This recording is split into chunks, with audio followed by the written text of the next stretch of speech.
Oh, jump scare. Ugly. Get it out of my face. I don't want to see it.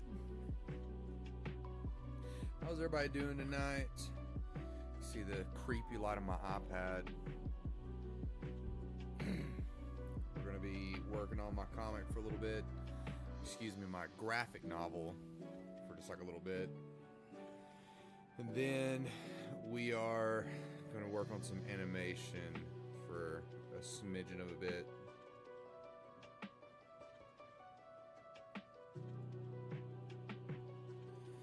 How is everybody doing tonight? Everybody doing good?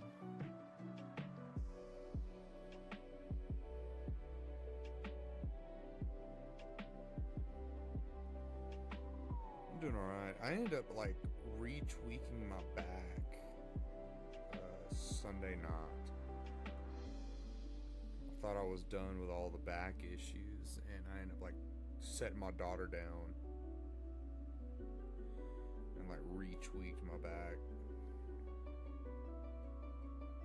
It was not fun. Let's see if we can't like turn the brightness down on this bad boy. That's not it.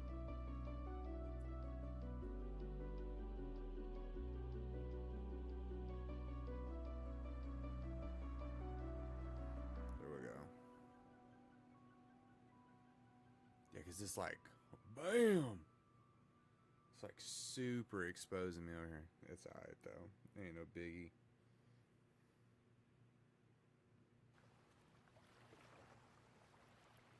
Ain't no biggie. See, tonight I'm trying my first stream to YouTube. And I'm doing a tandem to YouTube and Twitch. Twitch has been my main for a while, and now I'm multi-streaming. That way I can get like some VODs up and whatnot. So I've had to switch up what I actually like listen to while I stream, because I used to listen to metal music, but Twitch wouldn't let me save VODs for using copyrighted music, so I was like, fine then, we'll just do video game lo-fi. It's a vibe anyways.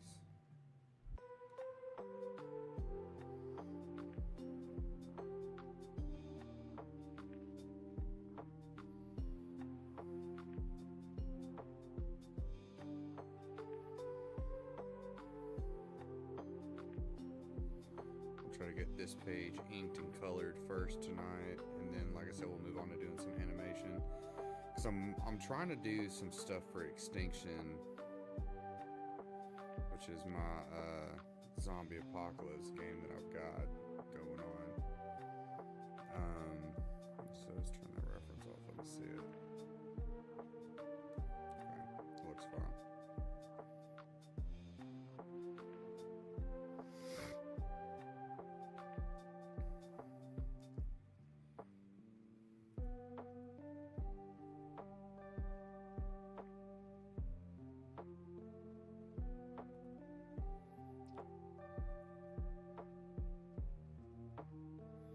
Which I actually wonder how many people can tell that I cheated and just copied and pasted the reference sketch across all three. The inks are going to be slightly different just because I'm not super consistent whenever it comes to inking. I've been slowly teaching myself digital art. I'm usually a traditional artist. It's just the workflow is so much faster. I mean, so much faster on digital. And plus, you know, I wanted to get into doing animation as well. And, you know, unless you want to be doing it the absolute oldest way in the book, you gotta have some kind of way of doing it digital. So, as I have done my journey into mess around with some animation and whatnot, what I've often thought about is just getting like a Cintiq or a Wacom tablet, like something big, like really, really big. But the problem is that the iPad is just too portable. And if I need to be on the go, I can bring it with me and I can work on the go. And I do with this thing, and it is very, very nice and very, very worth it. And it's a lot more powerful than what people think that it is.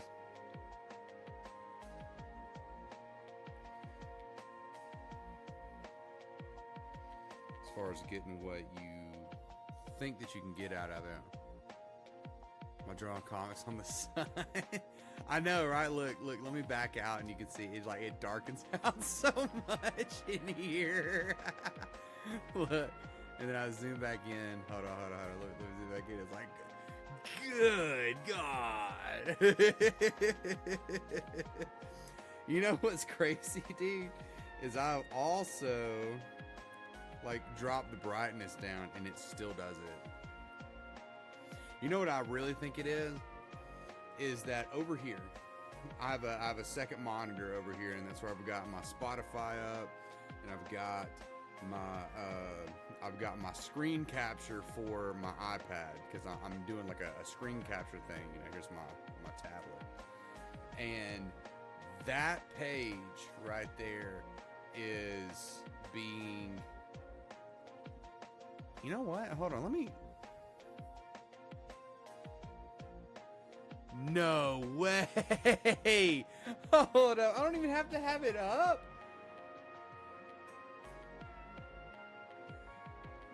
Dude, it's the other monitor. You're right. Dude, it's absolutely the other monitor. Oh my God, dude, I feel so stupid. Professional streamer.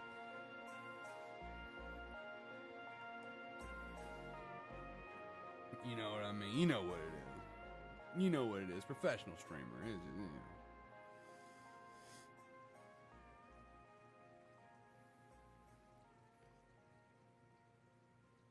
That's so funny, dude. I did not know that I could still do what he's streaming on a spotlight.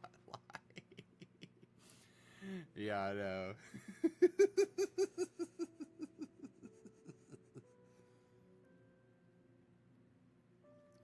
But no, dang, you got me too. That's funny.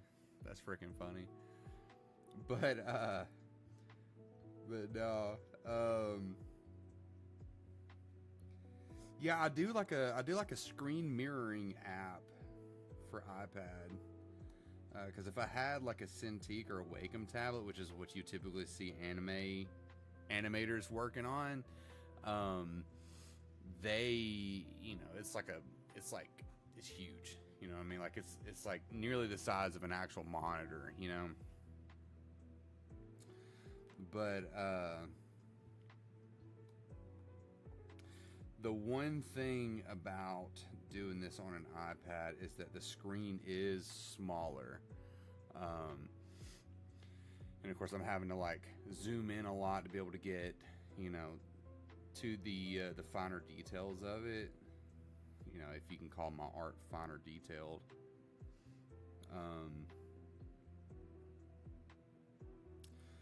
But regardless of all that, it's something that I've often thought about. Plus, I always wanted to stream digital art, so I could just like work on stuff and then also be promoting my bull crap at the same time.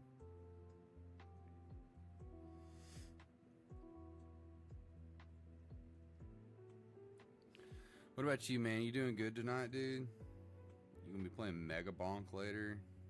Thought it smelled like bonk in here.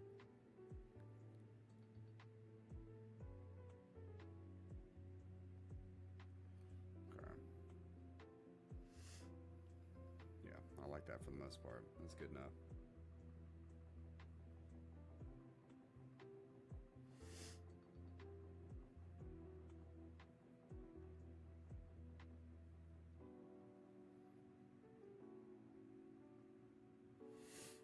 Yeah, dog, just wait my wife to get out of the shower.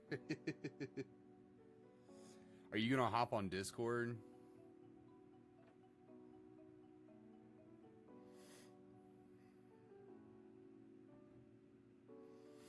Yerp.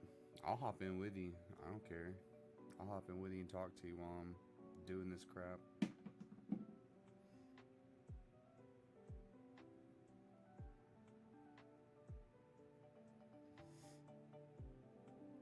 That kind of helped too. Okay, now something that I actually don't like. I don't like the hand on this drawing. So we're actually going to go back and we're going to redo this because I don't like it. And I think that I can do better.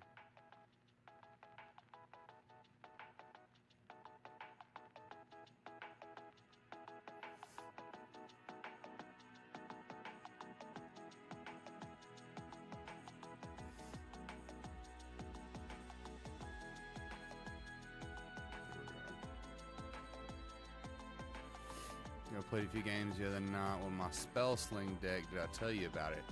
I'm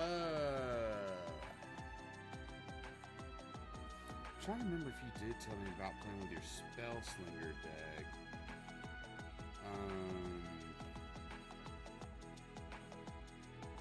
Is it your Kafka? Is that what that one is? Mixed Wizards? Yeah, Kafka. Yes. Kuja, that's right. Yes, you did actually tell me about it. Was that the same game that your commander got turned into a frog?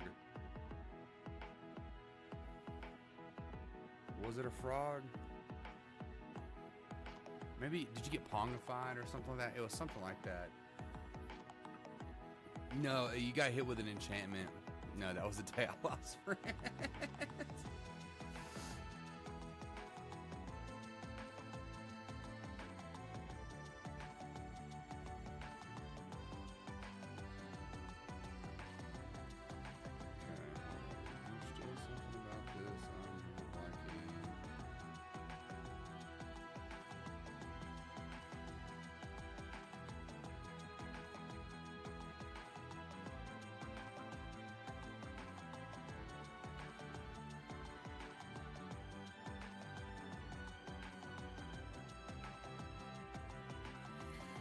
Enchanted players, creatures all become 1/1s and lose all abilities. How did that get copied to all of your creatures? That's what I want to know.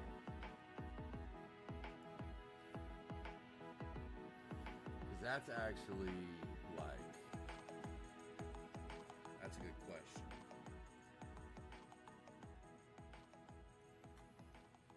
Like, what kind of enchantment is that? You just play it? Is it like a Grievous Wound where you just throw it on somebody and they're just kind of stuck with it? Unless they're able to remove it or something like that. Enchantment stays on you and it affects every creature that enters the battlefield. So what is this card?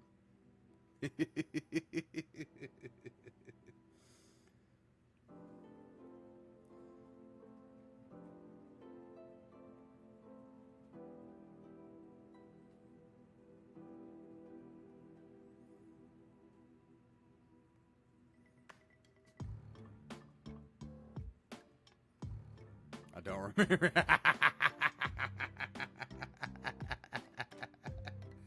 The Ruiner of Fun.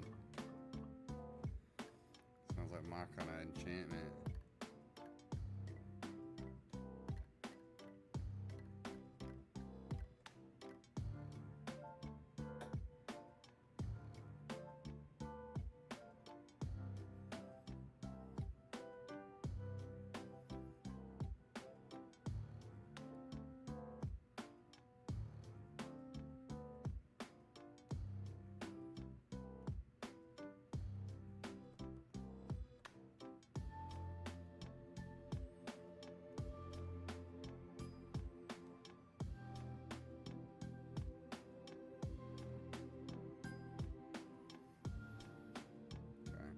That's better. Still not like 100,000% on it, but it's better. Search all those. It's bound to be one of them. I wish I was somewhere else. A quick 2-hour game. I'll never get this top.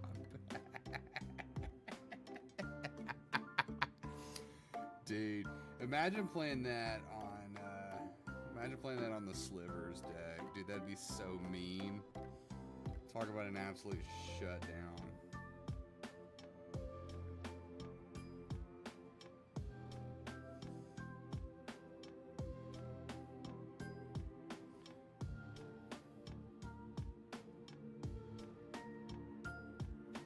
You know, we have 2 people that play 5 color in our little pod that we got going on.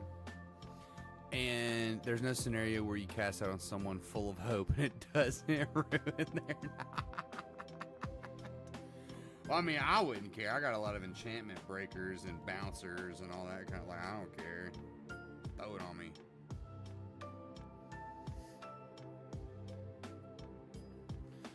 So whenever you actually, like, here's the question about that card, and I guess I'd have to look it up to see, is that if you were to break that enchantment and it gets sent back on you, or excuse me, if you were to break that enchantment and it's gone, is everything that's out still currently a 1/1, or do all of its abilities come back? Like, say if they're tokens or something. Like, somebody played that on me whenever I had 8 out of 9 wraiths. Do I just have 8 1/1, pieces of trash, or what? Like, do they lose menace? I would think it would come back. Because, like, that's even grosser. And if that was the case, then I feel like I would have heard of that card by now. You know what I mean? At least, like, of, hey, don't play this because people will hate you for it kind of thing. It's like, then why do you show it to me? You don't understand what kind of player I am.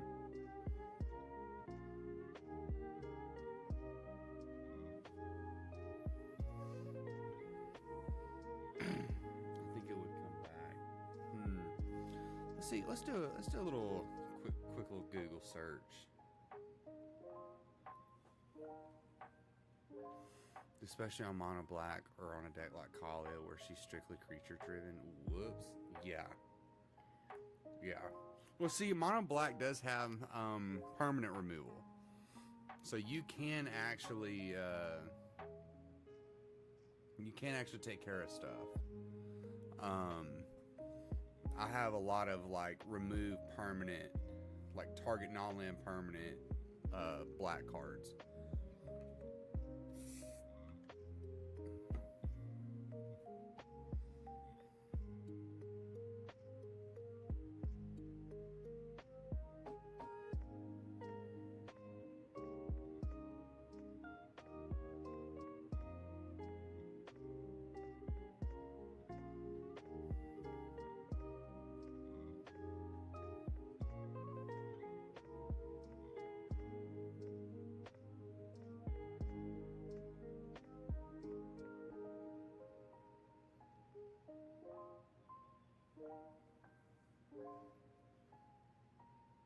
What color was this card? I'm gonna assume it's blue.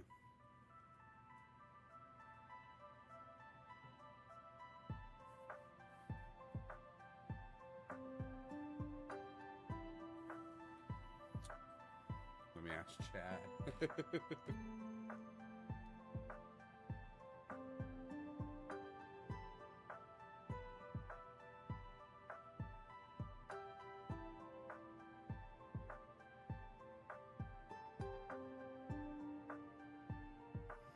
Yeah, I'm assuming it's blue. See, and there's a lot of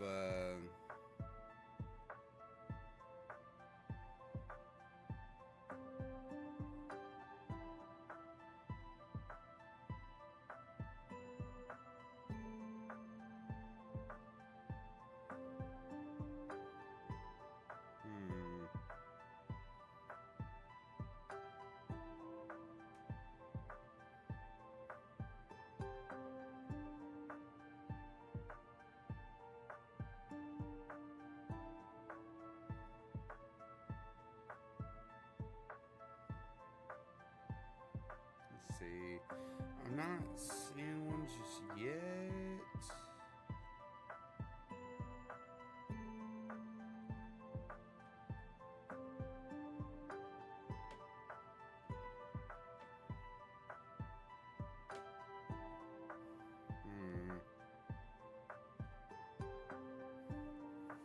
Imprisoned in the Moon.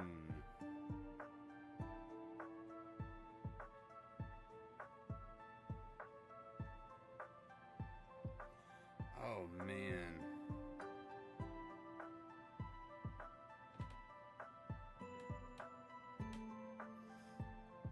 Impermanent is colorless land with.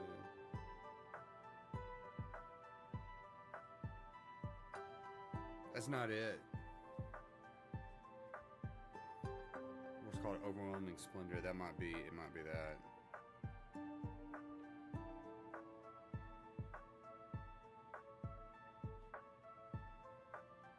It's white, yeah.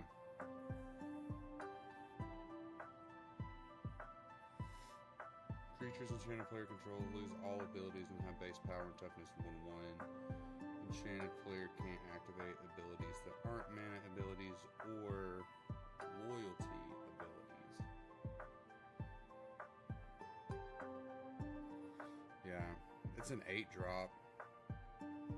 But you can talk about like shutting somebody down. Yeah, I mean, like it's definitely a late game card. I mean, I guess he just like cheated all that out to you and got it on you super quick or something? Or was it actually late game that he played it on you?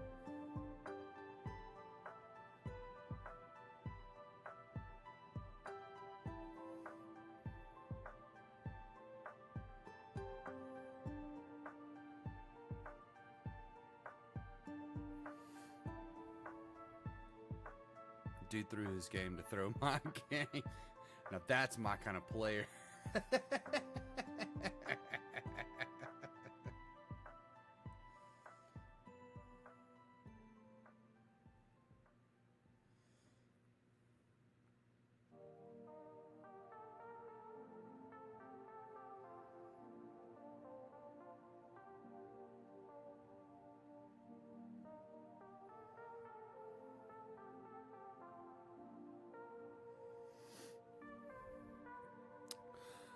It was like turn 4 or 5. Wow.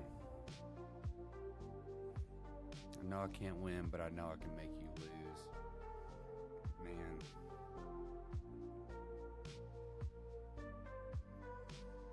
You play that on certain people, you're gonna lose friends, man. You know what I mean? Some people aren't mentally equipped to handle that. Probably, yeah. Like you're not wrong. He probably would. I mean, that's why you got to run interaction. You know what I mean? And plus, like with 5 color decks, right? You have access to every single kind of interaction. Why aren't you doing it? Kind of thing. It's like you're actively making the game harder on yourself.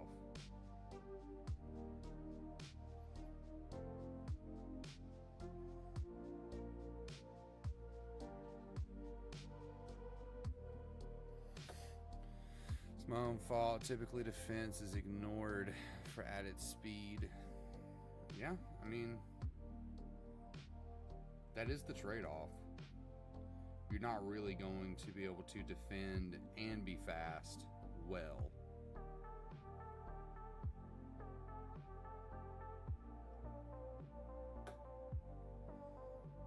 That's with pretty much anything. Any game or anything. Tanky and speedy never go together.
I may need to actually raise this up a hair. No pun intended.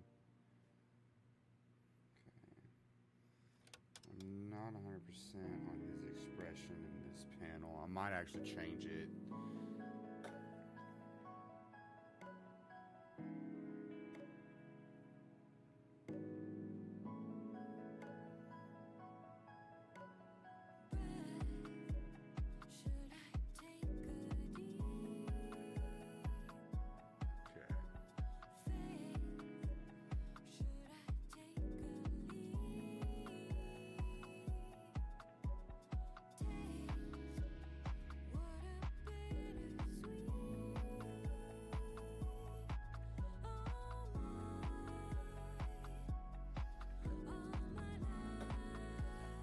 What deck was you actually playing with that? Was that the Wizards deck? Was that it? Kuja?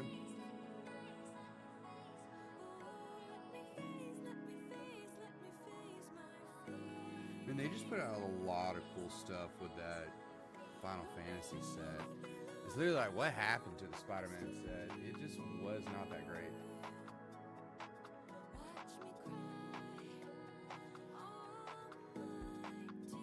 That set struggled, dude.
You know, out of all of the characters that I've made so far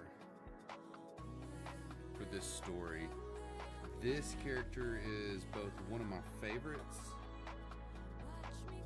but one of the hardest to draw. At least consistently.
He has quite the thick neck. He's got like a tree trunk neck.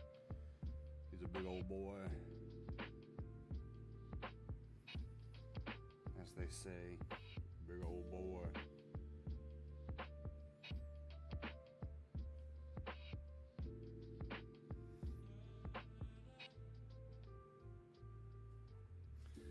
one day I aspire to be as jacked as this character.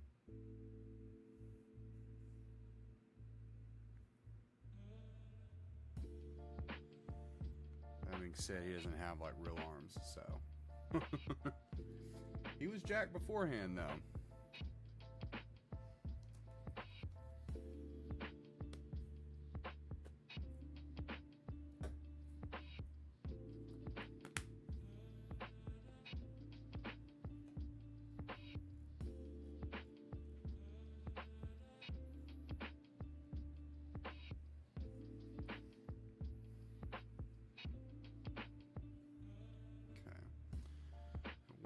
Paneled ink,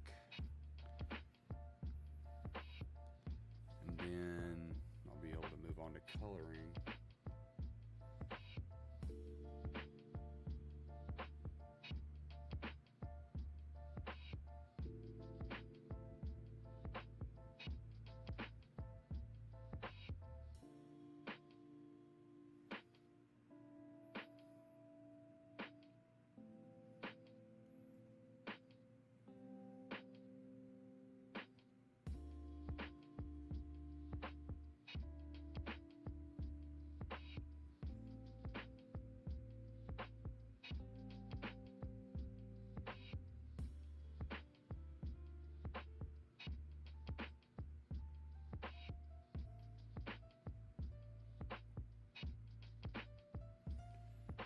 Probably gonna have to fix his eyes too.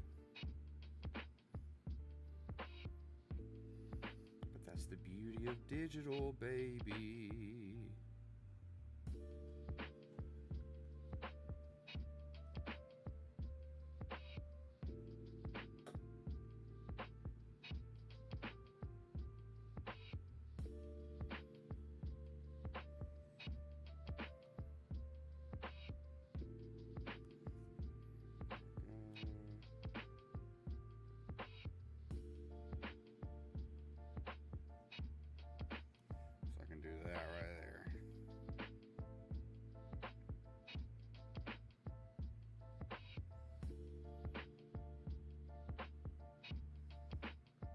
That's cheating. Oh. You're probably right. You're probably right.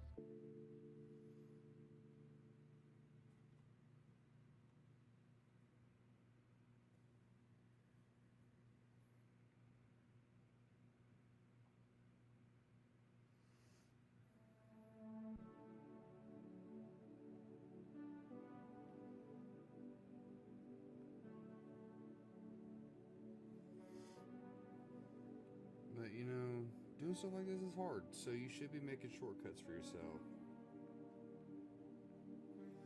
Why would you want to do everything the absolute hardest way? Nobody actually cares except for you.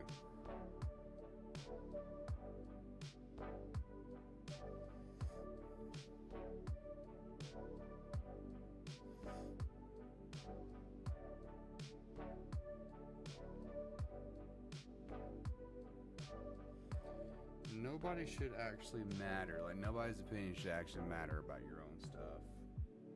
Except you. You know what I mean?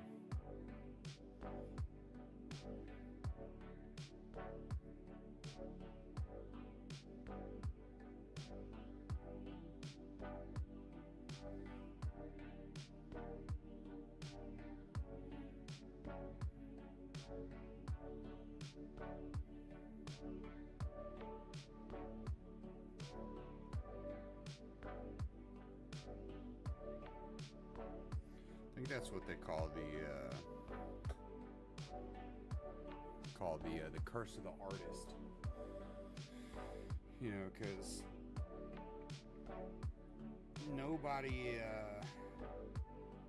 who makes stuff actually sits back and actually likes the things that they make 100%.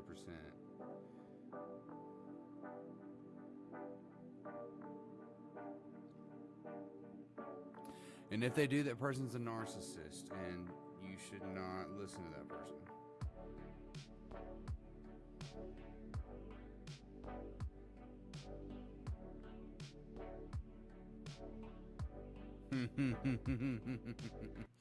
Gotcha.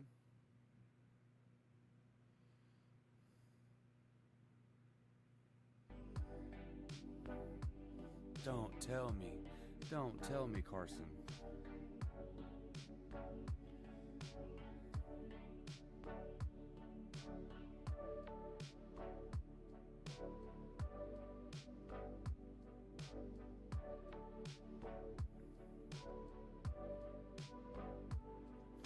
No, I don't think anybody actually like really truly enjoys what they make. As far as like step back from it and be like, oh yeah, I like everything about what I just did. You know, because creative people are perfectionists, and even if somebody is absolutely insane at something, I'm pretty sure you could be like, all right, so what don't you like about this? And what they would say would probably surprise you. There'd probably be a lot about it.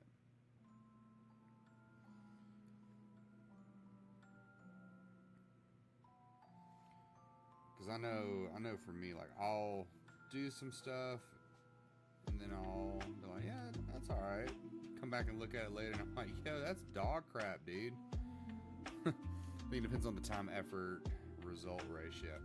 I think so too. I think you might actually be right on that.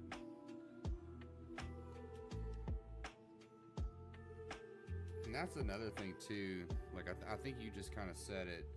Not a lot of people are willing to put in the time for stuff. This is something that kind of like smacked me in the face here recently. You know, because I make tabletop games as well as do this graphic novel right now, right? And I'm in a Discord of people that follow a tabletop YouTuber, right? You can't work on something for weeks and feel like it's something and feel like it represents what you were capable of. No, I don't think you can. I think you're right. But this guy that was in there was talking about like a homebrew system for a game he was wanting to make for his friends. That was like Shadow Dark, which is like the indie darling for tabletop right now. But it was like a Final Fantasy style inspired hack. And from what he said about it, after what I told him about it, really kind of smacked me in the face.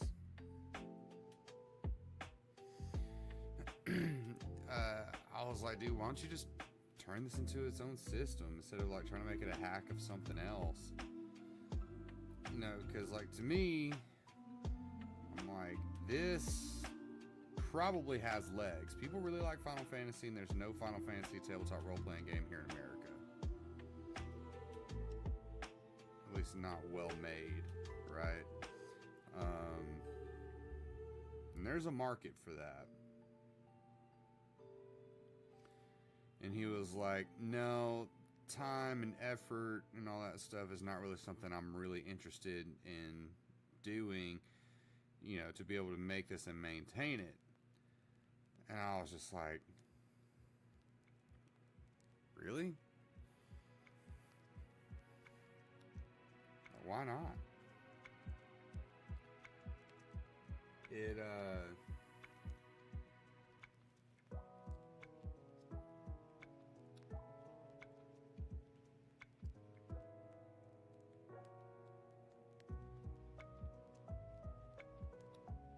What is this, dude?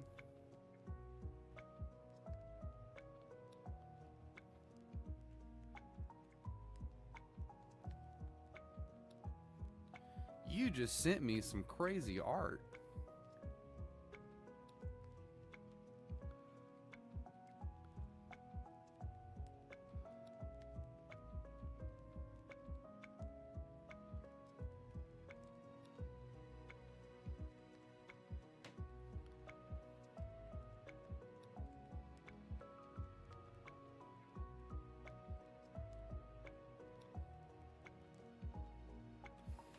So then the real question that I have about these is, did you mean to send the 2 eggs stacked on top of each other?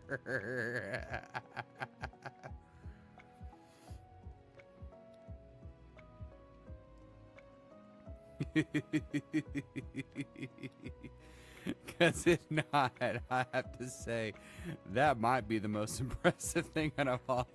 You just have to show someone. I'm impressed. Color me impressed, dude.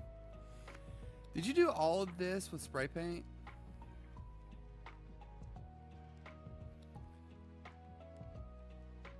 Is that what all of this is? Because some of this cloud work, I'm a little bit interested in. Like, how did you do that with spray paint? So it looks kind of like mixed media. Okay, and I was wondering what that was too. You said the potato gun. I was trying to figure out what that was. I could tell it looked like it was dipped in something. But I wasn't sure exactly what that was. You would not believe how easy it was to make those clouds. Are you serious?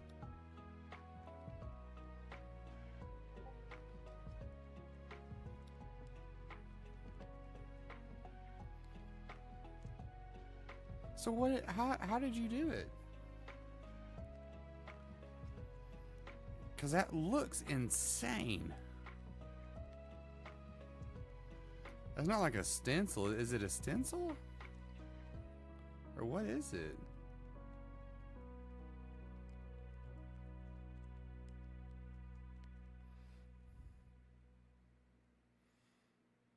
Those do look super crazy though. That looks awesome. Stencil I made? Huh. I'd be interested in seeing how you did that. I've actually sat and watched people, I say sat and watched, as if I've like sat at the feet of the master. But I haven't, not like that.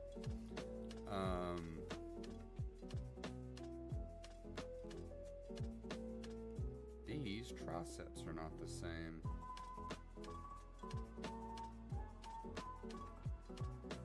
Hold up.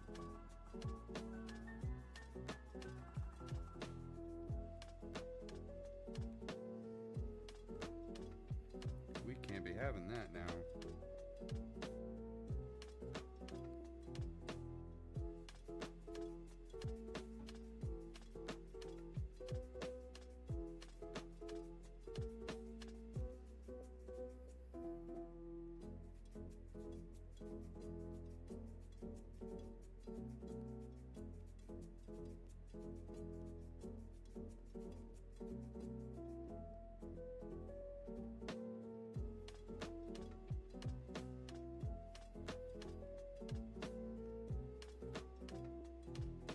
Crisis management mode. Crisis. Panic. There we go. Alright, that's a lot better. Okay, draw a bunch of random sized circles, then cut them out. Spray paint art is chaos. It did make painting so much easier to understand the depth of thought. It's all layers. That's actually something that I'm not super good at whenever it comes to actual like painting. Is trying to think of things in layers, and the more that I do this comic, the little bit more that I kind of understand it. But that's a lot of reason why I do like flat cartoony colors instead of like trying to color stuff in, is because I don't understand layers very well. It's like where the light's coming from in layers. Like I can understand light, right? I understand shadow and whatnot. But it's you got no mouth. But it's like layers of color, of like what gets brought out and whatnot. That's where I start to get lost on stuff. I want to merge these layers.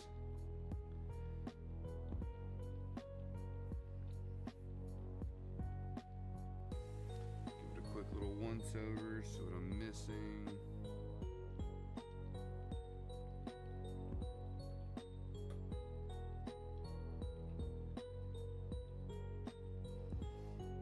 Okay.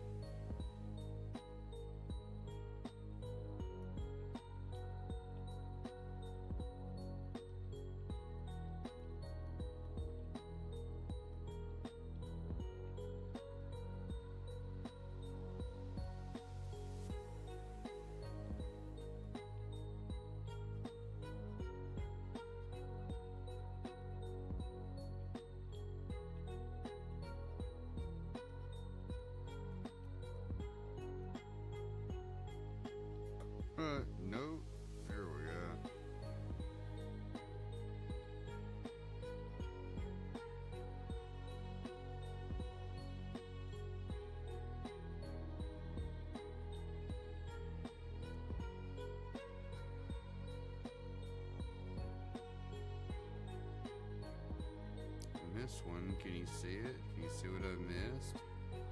Yep.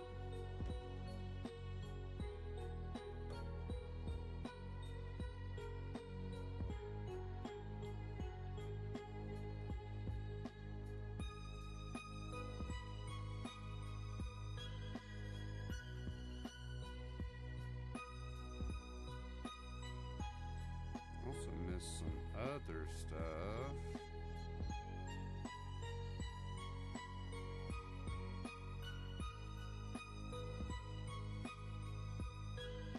I'll get it here in just a second.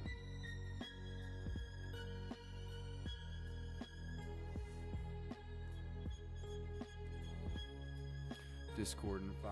Dope, dude. I'll be right here waiting on you. But yeah, whenever it comes to stuff like colors and layers, I do better whenever I deal with a palette. I feel like that's pretty much anybody, though, that does this kind of stuff. I feel like that's outside the norm that much. There's still a lot of stuff about this app that I use, Procreate, that I don't understand either, like clipping masks and whatnot. And I know that's not like exclusive to Procreate. It's on several different things. But whenever it comes to me using it, I don't understand it yet, and I need to try to like practice it so I can understand it, because I feel like it would make my life a lot easier for things, for what I've seen people do with it. Hello, how are you? I don't think I know you. Gray Richter, how you doing? Welcome on in. I am currently working on my graphic novel.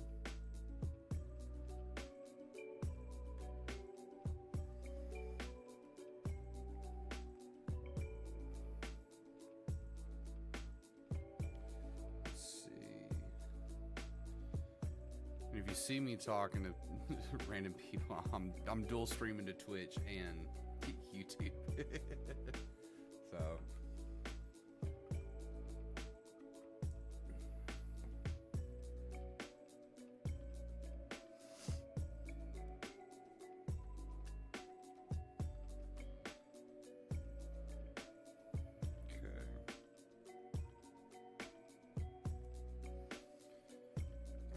a color earlier for his teeth,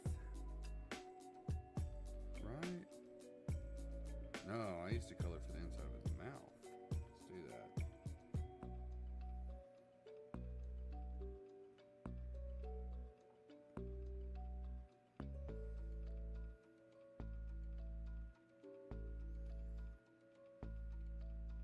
You doing all right tonight?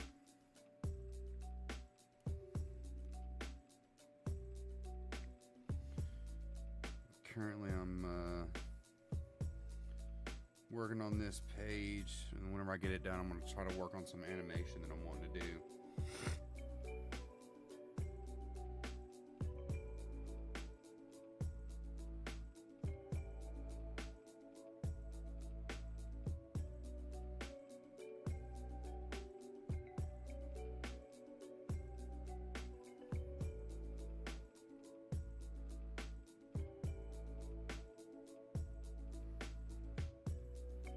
Thanks.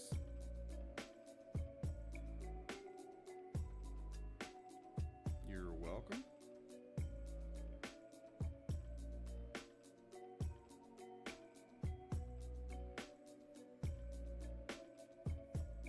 I've already forgotten what I was going to say,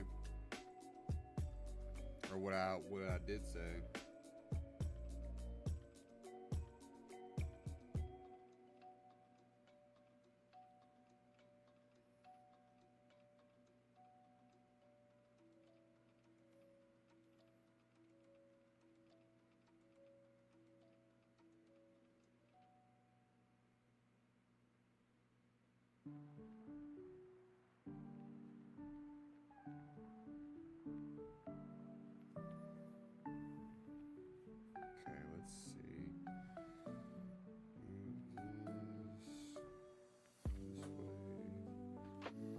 first time seeing your channel.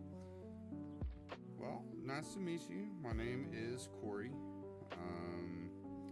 I make comics. I say comics as if I've done this before. This is my first one. But mostly what I do is I make tabletop games.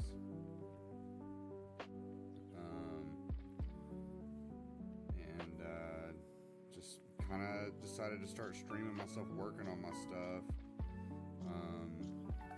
Just to kind of help get my name out there and stuff that I make out there. And also to help me get better at drawing as well. Because I'm traditionally a traditional artist. I mostly do like pen and paper or pencil and paper type stuff, and trying to move to doing digital is not new per se, but I'm not well versed in it. So this is like a whole learning process. And I've always wanted to be like a cartoonist of some sort. I've always been a big fan of people like Butch Hartman, and if you can't tell, yeah, cool, yeah. Always been a big fan of people like Butch Hartman and Akira Toriyama and stuff like that. Grew up as an animation nerd. I like Disney animation. I have a really cartoony art style. Whenever I draw stuff in my own style, it ends up coming out very cartoony. So it just is what it is. I kind of just started to lean into it instead of trying to turn my style into something else, because I can draw other stuff. Like I used to draw Pokemon a lot, and I can draw them pretty much spot for spot, but whenever it comes to drawing it in my own style off the dome, it usually comes out cartoony like this. So then I just started leaning into it.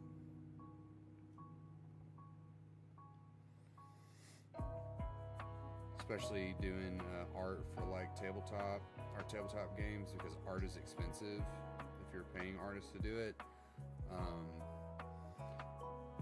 So it definitely helps a whole lot to be able to just do it yourself. I do a lot of my own, actually I do all of my own stuff. I do like my own editing, layout, writing, all that and whatnot. So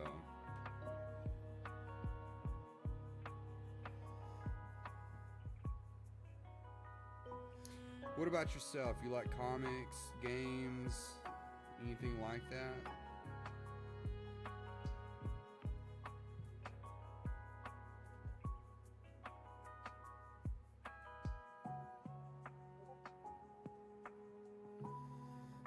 Trying to learn animation. Same here. What are you using to animate with?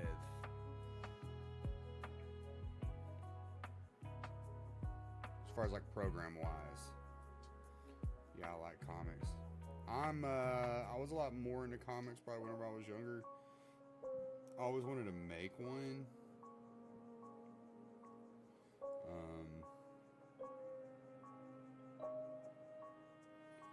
So kind of just here I am doing it. Kind of just decided to just go off the deep end and do it.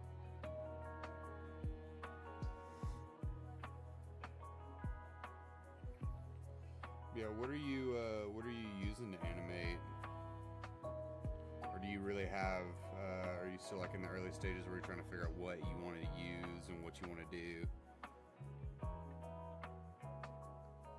Because I'm not very well versed in it either yet, but you know, you can't learn if you don't do. And school's too expensive. At least for me it is. Not whenever you have YouTube. I'm using Blender making 3D animation. Ah, yeah, Blender's really cool. Blender is really, really cool. I would like to be able to learn Blender because I used to go to college for computer-aided drafting. And so I kind of have like a base knowledge of 3D crafting. And so I feel like it wouldn't be too bad to learn Blender. 3D animations I've been using for a few years, but my main focus hasn't been on animation until lately, so I'm still beginner level. So if you're doing Blender, have you been doing things like video game assets, or just making stuff for video games in general, or what? Because I think that's typically what Blender's used for.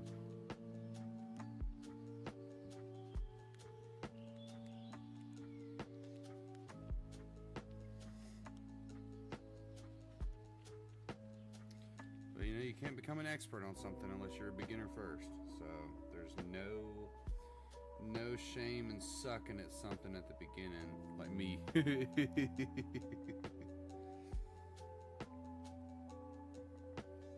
You gotta be bad first before you can be good at it. So it's kind of just like put your head down and grind on something. I actually learned Blender to make assets for games, but started getting into animation. All right, so what kind? Because I've kind of dabbled into game making just a little bit. Would you do like low poly stuff, or is it mostly like, was there a certain vibe you tried to capture, or you know, what did you more so like specialize in, or what was like your forte? What was you like, what made you want to do it?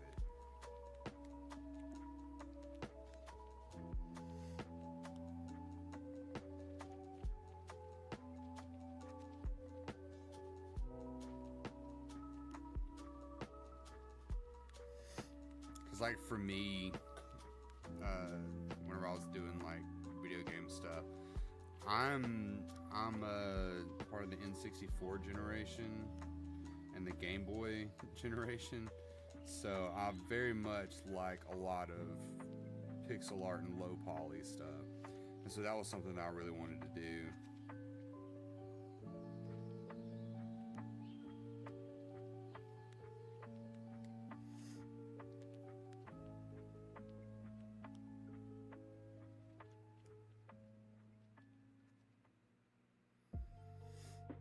I kind of dabbled in pixel art a little bit. Wasn't the best at it, but it was fun.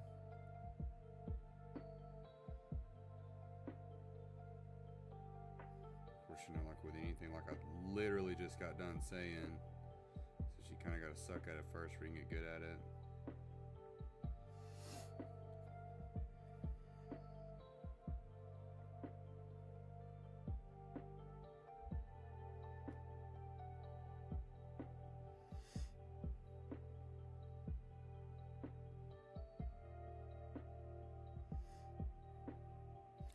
And then also, let me ask you this. Do you do stuff on itch? Let me actually, I want to do something with this chat box. I don't like the way that it sits on here.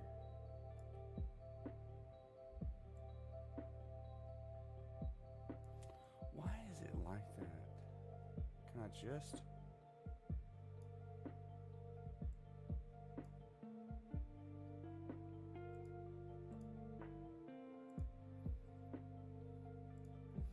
Can I widen it out?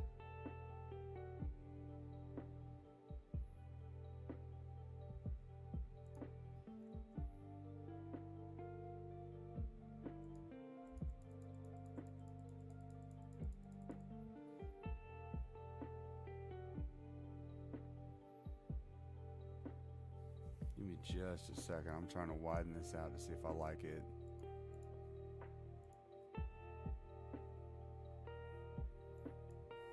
Let's try this.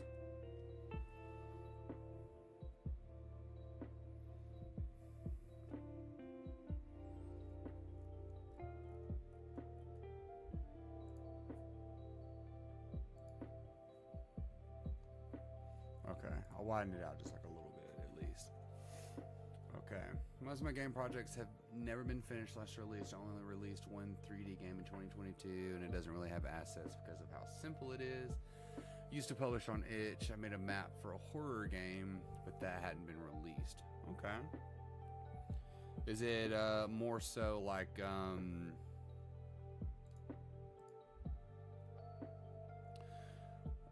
let me ask you this. Is that more so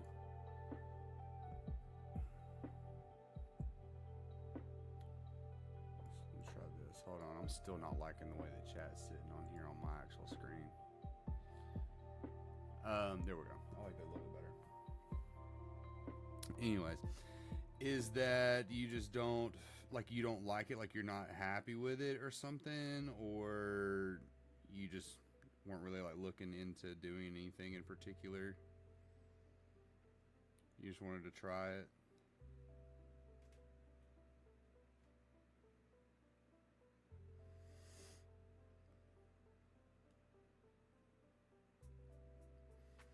Or, this might be a hard question, were you intimidated by other people and how they made their stuff, and you're like, wow, I'm not as good as them, and then you just didn't want to do it? Because that's a lot of people's hang up. They get intimidated. I mean, rightfully so. People make some crazy stuff, but at the same time, they didn't start out that way.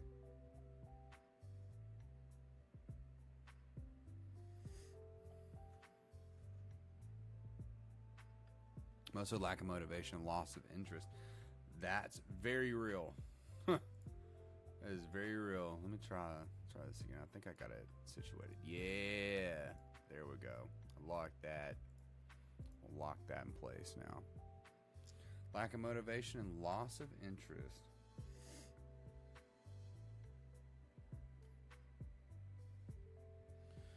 That's completely understandable.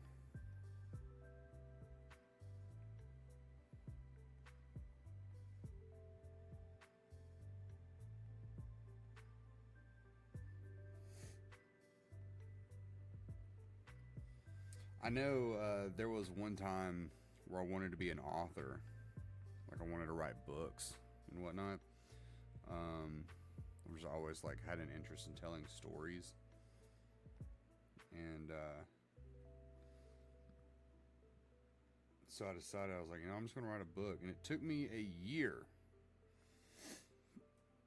to write a novella, which is like, I think a novella is less than 40,000 words.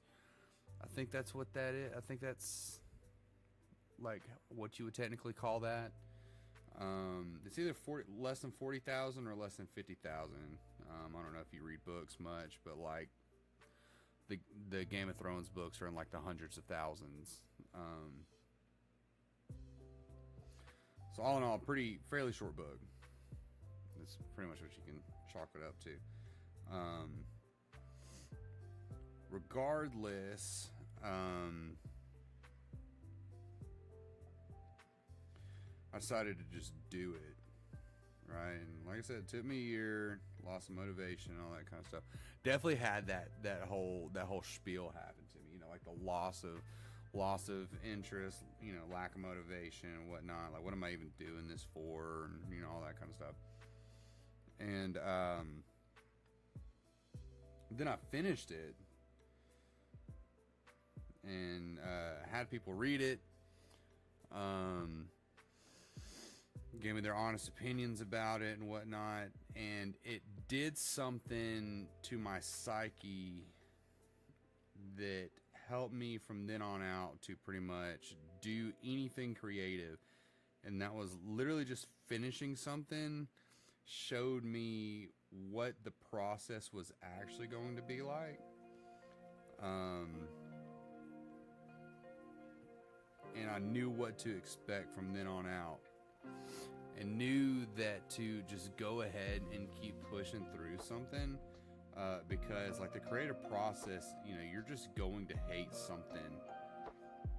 If you're a creative person in any way, there's going to be a part in it where you're going to be excited, and then there's going to be a part in it where you're going to absolutely hate it.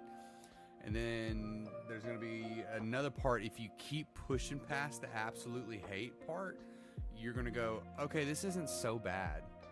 And then you're eventually going to get to where you finish the thing, and you're like, okay. I finished this large project that intimidated me at first. And now, what else do I want to do?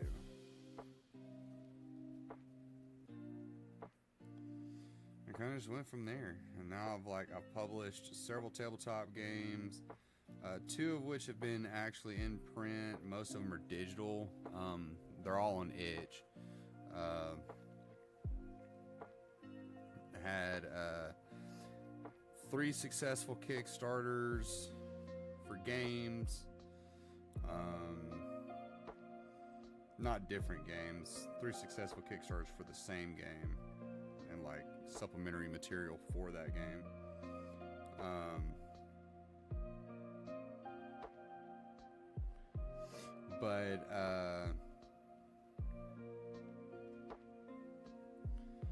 And then I had a backer kit, which is another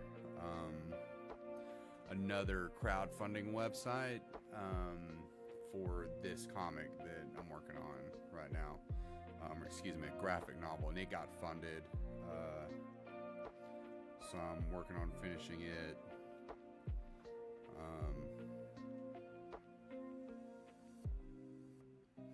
Yeah, just like finishing a huge project did so much for me. It's kind of ridiculous. And I forgot shadows on this mug's face. Can you believe that?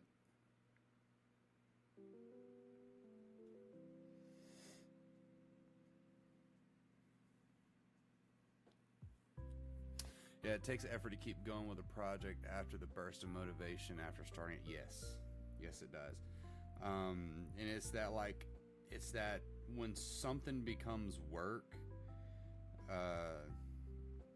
after like the fun stage is over, you find out what you're actually made out of. And you find out if it's actually worth it for you to... No, maybe I'm going down the wrong track with what I want to say there, but you do find out what you're made of. You know, am I able to keep my nose down and grind and actually finish something? And I think that separates people a lot, because if you just finish a thing, that puts you ahead of so many other people that are trying. Because like that lack of that motivation just really... Motivation is a trick.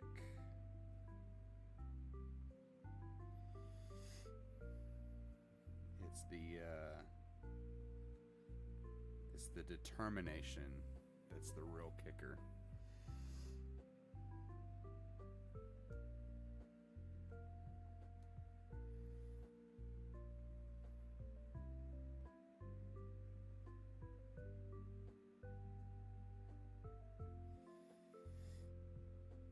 So this currently is chapter 3 of my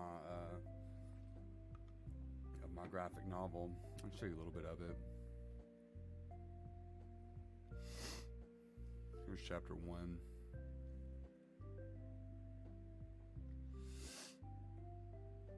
There's a spread I'm particularly proud of.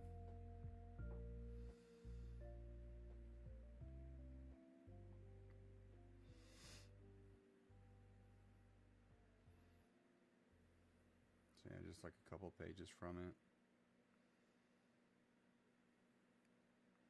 In chapter 2, somewhere around here. Yeah, here's chapter 2 right here.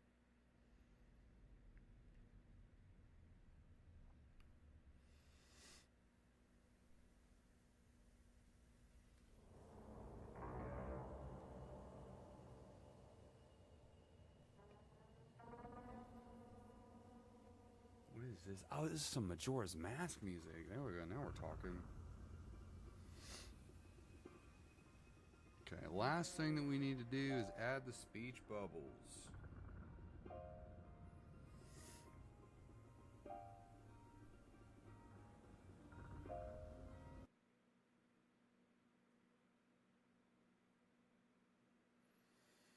choose to take long breaks from something after losing motivation makes it easier to come back and start working on it. Yes.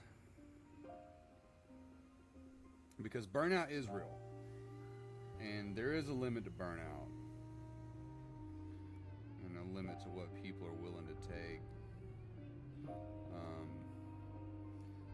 Burnout is something quite different.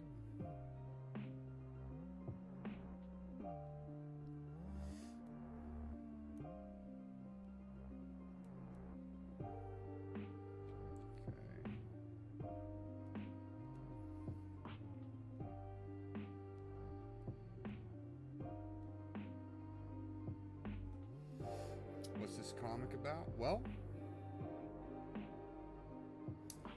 it is about a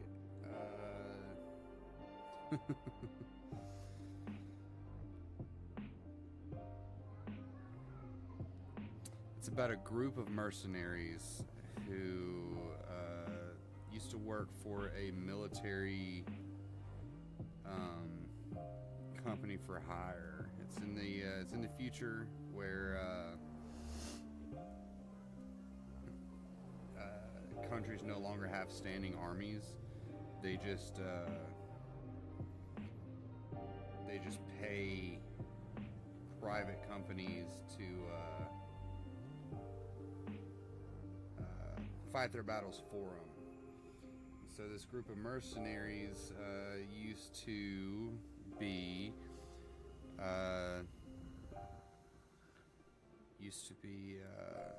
hired out by this company, but then they found out that they were, and stick with me now,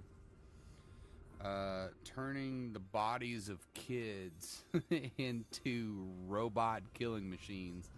And this guy is one of them, this kid.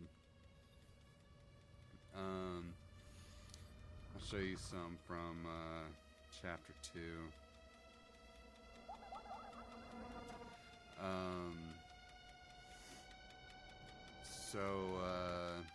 Here you can definitely see like more of him. But whenever this group of mercenaries went rogue, you can see some of them here. Whenever they went rogue, they sent this boy after them, and they hit him with an EMP, and he lost all of his programming. He lost everything about himself. So they took him, reprogrammed him, and now he's fighting for them to take down that specific company. This is like the first time that you, right here is where you see the main villain, and all that stuff for the first time. Like here he's charging and whatnot, and he's in VR here, like training while he's charging. But whenever they bring him back, he starts to dream, like he starts to have dreams, and that's what this scene is talking about, of his past life. Because his name is J.03.NE to the company, which is like Juvenile 03 Necro Experiment.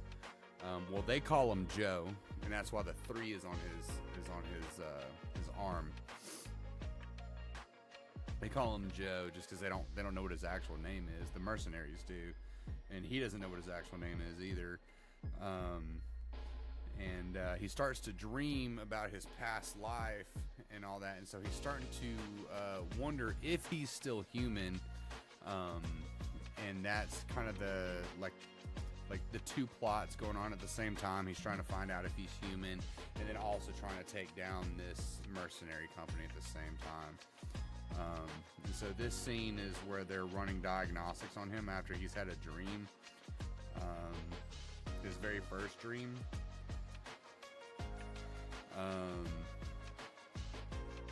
So yeah, and that's just kind of what the first graphic novel is going to be about.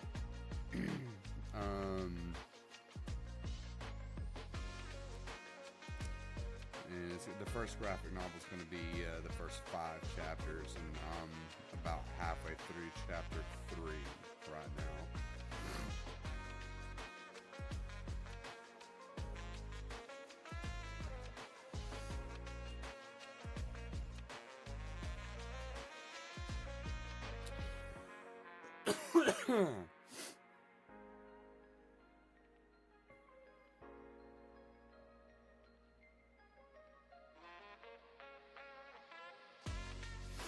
Well, I've been working on this since September, I guess you could say. Let's move this bubble down a little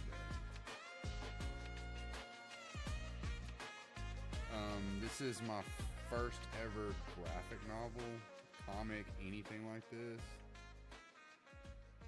Like I said, I'm used to making tabletop games. Come on.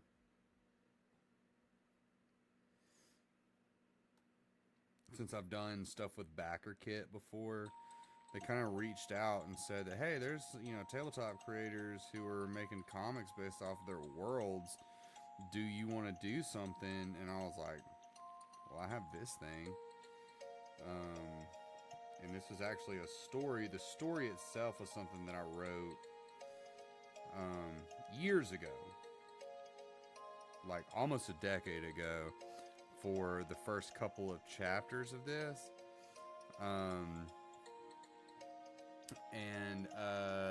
Usually whenever you come back to something that you've been working on for a while, you come back and you're like, wow, this is actually kind of crap.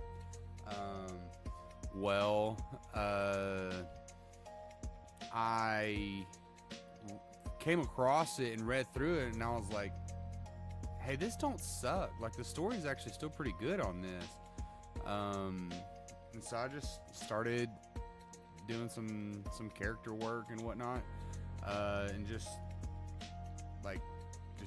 slowly started figuring out how I was going to do it, and here I am.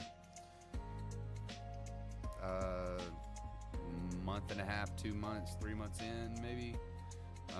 Maybe I started in August. Did I start in August? Yes, I started in August. I'm sorry, I told you wrong. I started in August. And I've been able to do about around a chapter a month so far. Glad I found this stream. I'm glad you found me, man. Guy, girl, I don't know what you are. I don't really care. I'm just generalizing. But I stream every Tuesday, and every now and then I'll stream in between. I'll stream to Twitch and YouTube at the same time. Well, tonight's the first time I did YouTube as well, but I've been doing it for a little bit over on Twitch as well. But yeah, I stream on Tuesday nights, roughly around 8 o'clock Central Standard Time. So around this time, you'll see me live on Tuesday nights, just working on stuff. Sometimes I'll be working on tabletop crap. Sometimes I'll be working on this. Alright. One of my buddies is in Discord now, so I'm going to hop in here with him. Hello. How are you? Yo. Bonking it up, living my best life. Dude, it smells like bonk in here. Dude, who's been bonking? Okay, now I'm going to go to working on some animation stuff. What you animating? Well, I'm wanting to do, I'm doing a zombie tabletop game. Yeah. And so I thought about animating like a scene for that. If I had a Kevin right now, I'd be sad. So I'm not sure.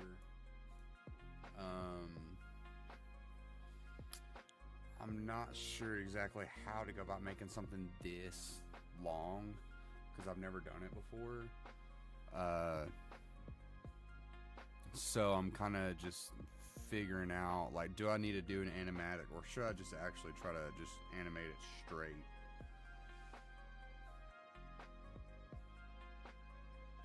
Because I don't know.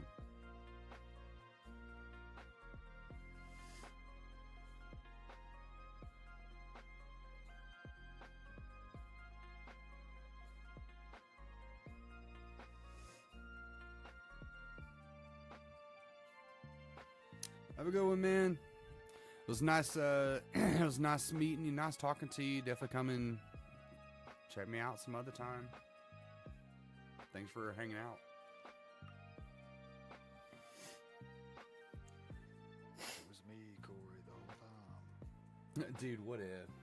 I'm just making accounts just to make you feel. You know, that honestly would be just a nice thing to do.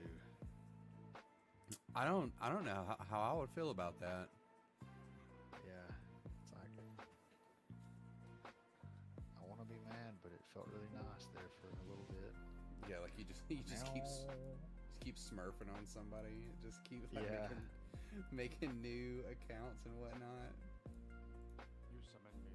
I came. You summoned me. You opened the box. How you guys doing today? The box, you opened it. We came. As you can see, we are coming, so we know what you did. We know your browsing history. Yeah. Oh no. Not that. Even an incognito mode couldn't stop those guys from seeing it. Just kidding. How's your guys' day? Good, dude. Twas good. Corey, input please. Mm-hmm. How was your day? Mm-hmm. Don't make me pull out like a super soaker and then a taser. Yes. It was quite that day. A day was had. A day has been acquired. I just wanted to stop in and check on y'all. Me and Jaden are about to play some Dead by Daylight, and I swear I haven't forgot about that game. no, just the bonk is pulling on you, man. I get it. The bonk, dude. I mean, honestly, I would play it if I could, but also like Jaden's bringing up marriage and stuff the past couple days, and like You guys Things are are- okay. That's too much. It's too much. I'm just saying, man. It's too much, man. Uh-oh. But she, I got this video that she said I want to send you. Like, she edits Dead by Daylight clips too. She straight up hit a Kaneki with like a Taco Bell sound. Yeah. Good times. Yeah. Like I would recommend y'all at least meeting. No, and no, then I know. maybe I don't know. Do what? Don't Y'all be never her met in way out, person? man. Don't be her way out. She needs to suffer. No. Whoa. I get it. Things Uh. seem to be moving pretty fast too. Like I was thinking about that, but at the same time, like the type of conversations we have all day, every day, it's like Yeah, it I don't feels nice, you know, to be desired. To be wanted. keeps desiring these nuts, and I don't know what to. No, I'm just kidding. There you go. Got him. Nah. Now, y'all can be heard on my stream. That's fine. Let's It'd go. be good for your viewers. Yeah. Yeah. Start just reading some like Sonic fanfic. What is this opacity, dude? Oh, pasta. Okay, I've got to ban that next time I see it. But also, to It's be fair, making me Carson, you probably sad. don't want to be on Dead by Daylight. Michael Myers just got 7 buffs. Let me be clear. 7 7 buffs. buffs. Wow. 7? Here, let me. But hey, read out. guys, to make up for the massive buff we gave him, we're going to give him a bunch more buffs. So, oh, okay. Yeah. All right, hear me out. Okay. The shape added a 20% bonus to stun recovery and breaking speed while in Evil Incarnate mode. Increased the Okay. duration of Evil Incarnate mode to 60 seconds, was 40 seconds. Yeah. Increased movement speed while activating Evil Incarnate mode to 4.6 seconds. Yeah. Increase slaughtering strikes movement speed to 7.5. Increase slaughtering strikes turning sensitivity. Removed vertical camera restriction while performing a slaughtering strike. Decrease slaughtering strikes cooldown to 4 seconds. Decreased his pursuer mode's terror rate. Like, it's all buffs. Like, I don't get it. They're like, you know what if we just took Michael and cranked him up to 97? Yeah, really. Well, a lot of people, the love-hate with the Michael Myers change was like, okay, they buffed his early game, but now his late game is weaker. So I guess it's not unrealistic that they buffed his late game massively. I heard somebody saying it's like they would rather they brought back Tombstone because his current buffs are stronger than old like Tombstone Michael, which I don't know what that means, but maybe you do. Tombstone Michael is when he. So do you know how Michael worked before the rework? I didn't really play against him, no. So yeah, of course not, because he wasn't really good. I mean, he wasn't bad. He really wasn't, but he had the best add-ons in the game for the most part. So he had two. So starting off, Michael had no terror radius at all, none. But he was really slow. He only moved at the speed that the survivors moved at. Okay. Well, as he would see survivors, you could hold down the trigger and you would move even slower, but you would accrue like stalk, and it would tear you up. Well, once in tier 2, you moved at the speed of a normal killer, and you had a normal terror radius. Well, then you could periodically, if you stalked enough, you could go into tier 3 for like a couple minutes, and it would one hit people and they'd go down. Well, then you'd go back into tier 2 after a little bit. Well, Tombstone made it to where when he was in tier 3, when he hit you, he just automatically picked you up and killed you.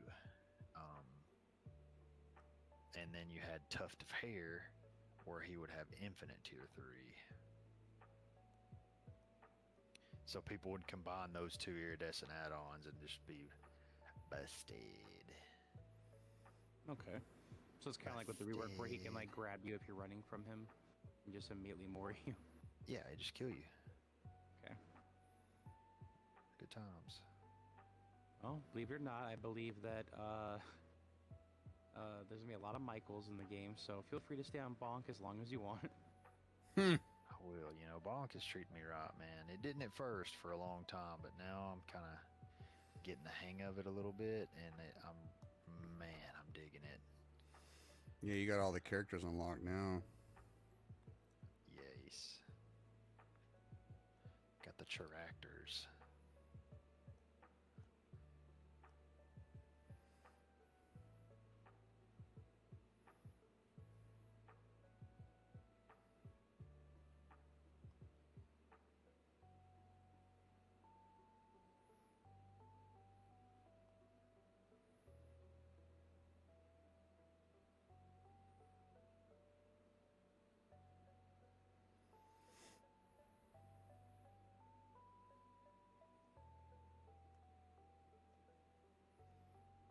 How's the comic making going, Corey? I actually just got a page done, and now I'm sitting here animating something. Ooh, nice. Yeah, the closest I got to animation, I think, was back in high school summer. I did like a Blender, Maya, I think was the other program. Doing animation. I've heard of Maya, yeah. I animated like a chessboard, like a little chess game, and after that I was like, how do people do this? Very patiently. Aggressively. With 1 hour of sleep a day and lots of ramen and coffee. Yeah, pretty much.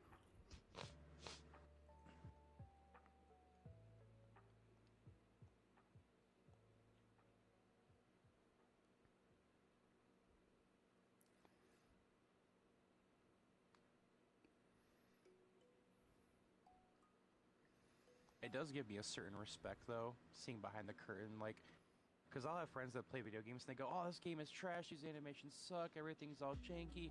Why does no Yeah. code work?" And then I'm like, "Hey, look. If only you knew the code behind what you're screaming at, and like how much hair someone's probably pulled out trying to get that thing to work." Yeah. It's like it does make you kind of appreciate stuff like that a little bit more. Yeah. Although I immediately get my mouth shut up though when I'm like, I defend a video game company, and then I see a post like XYZ gaming company fires 2,000 animators or game testers or various other things, and I'm like, all right, well, okay. Yeah. Maybe I shut my mouth.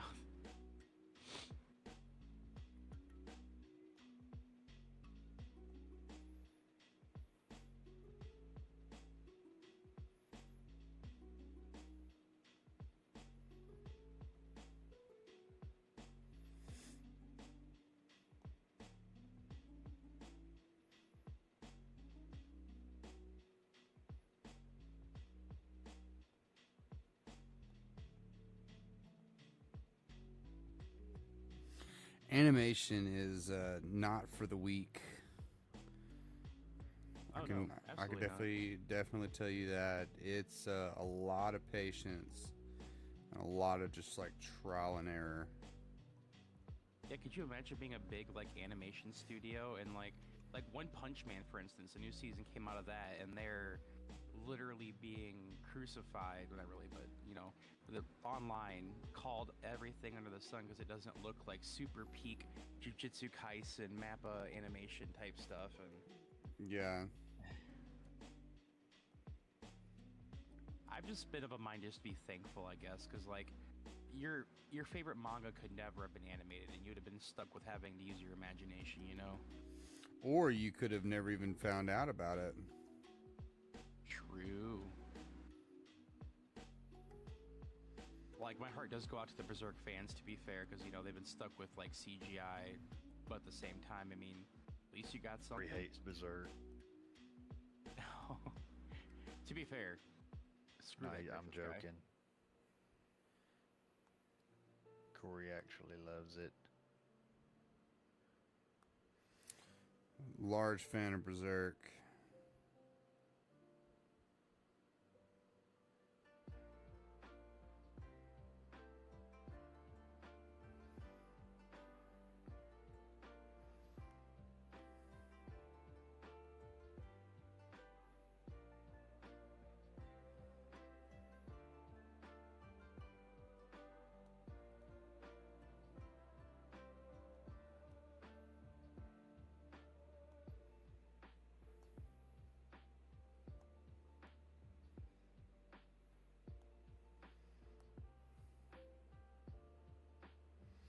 Let's see. How can I just like paste this?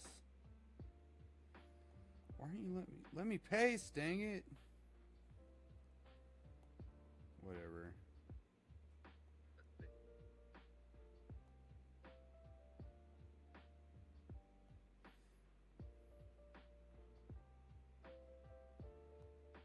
Oh, you are quick. This is aggravating. I don't know if I'm feeling the.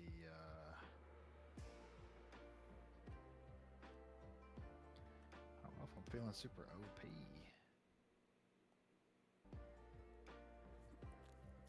Well, then why even play? I don't know. Dragonfire, that's pretty great. I'm pretty sure that would be like game changing with the size that I have.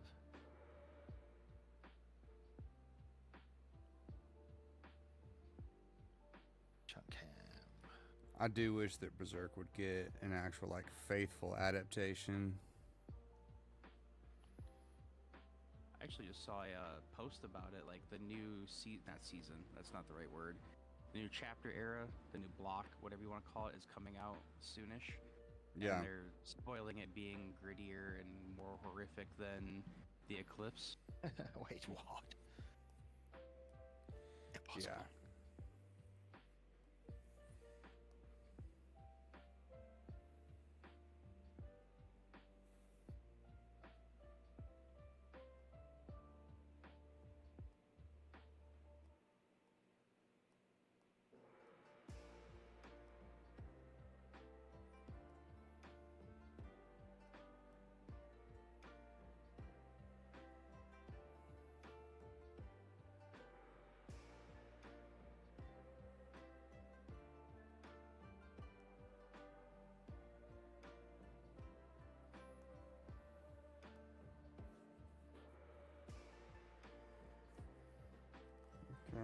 not so bad.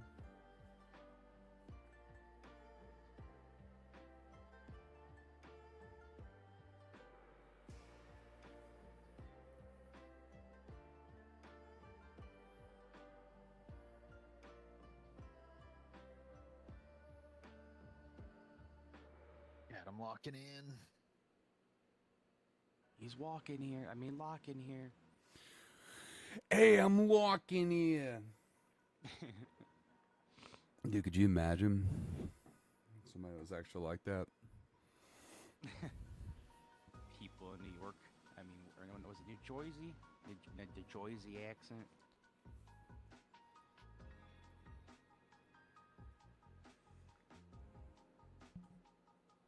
Christopher Walken here.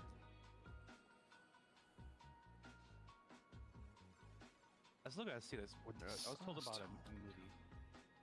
Go ahead. Sorry, with this size tome, I'm thinking that this is exactly what we need. This may be my game changer right here. Well, that's gonna bring your deck up a whole bracket. That's right.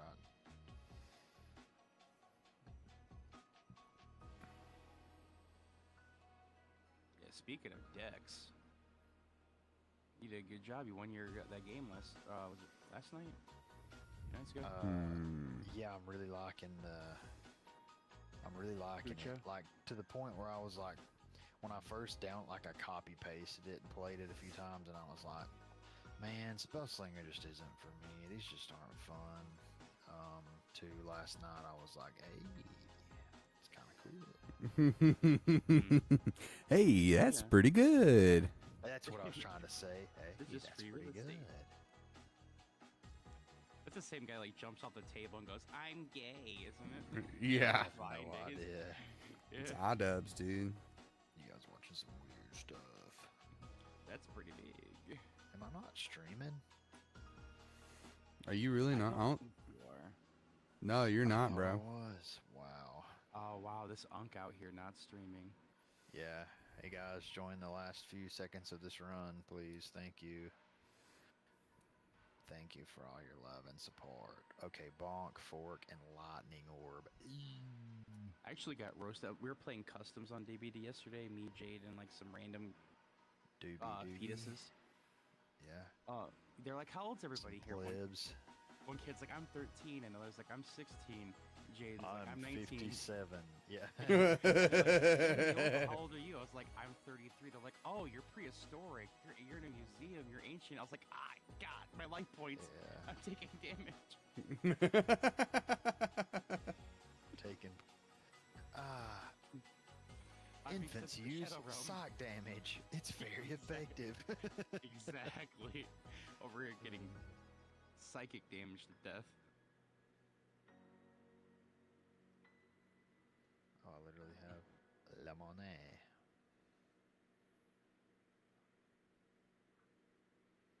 So it stuns. I kind of feel like that's really powerful.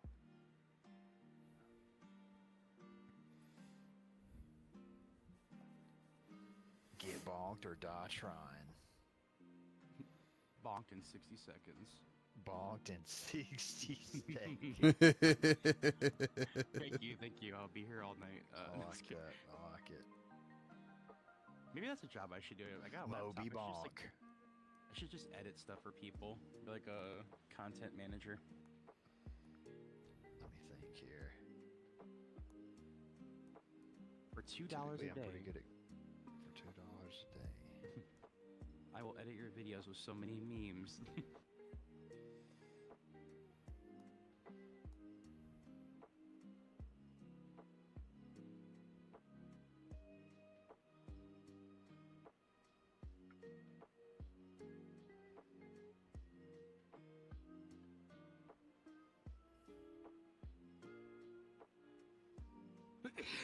Excuse me, sorry about that. Almost forgiven. I guess it's What okay. is this?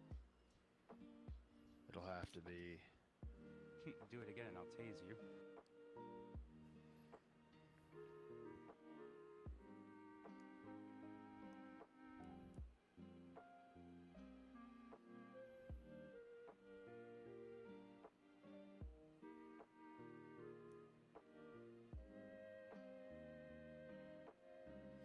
Don't tase me, bro. Who remembers that? Y'all remember that? I remember Don't Tase Me, bro. I don't remember what it was from, though. Having been tased, can confirm it sucks.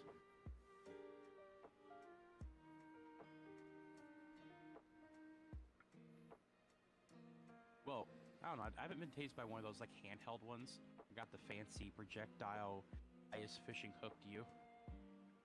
Feel my wrath.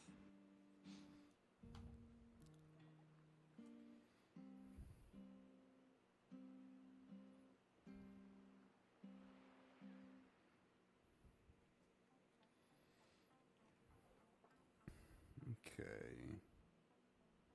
Call an ambulance, but not for me.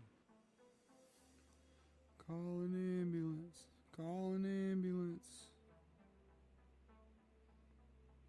Y'all remember old Greg? Absolutely. There we Tell go. me you okay. love me. I'm all Greg. Tell me you love me. I also miss like classic Dave Chappelle, like the Rick James skit. I'm Rick James. Betcha, I'll try Murphy out today's. You ever drink Baileys from a shoe?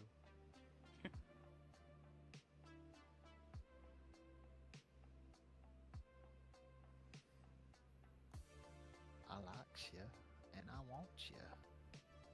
We can do this the easy way. We can do it the hard way. Choice is yours. The Boondocks. That show was also top tier something. Oh yeah.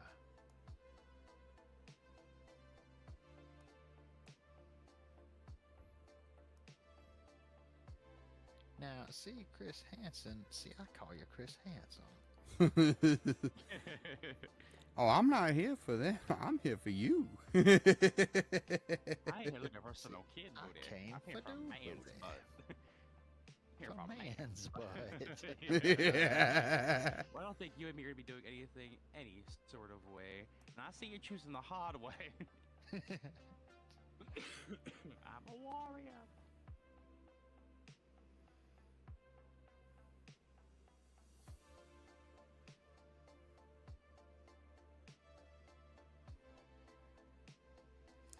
Let's see. How am I wanting to do this?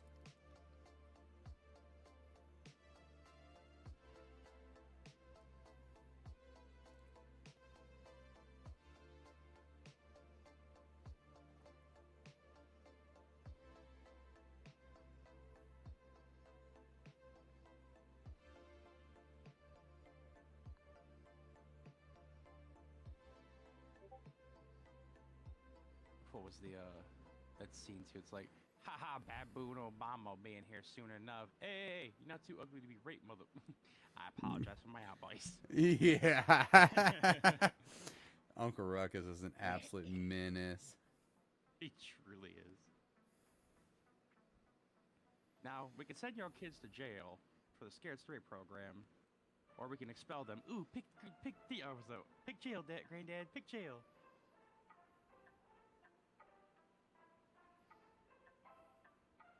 My booty is mine. It belongs to me. You cannot have my booty.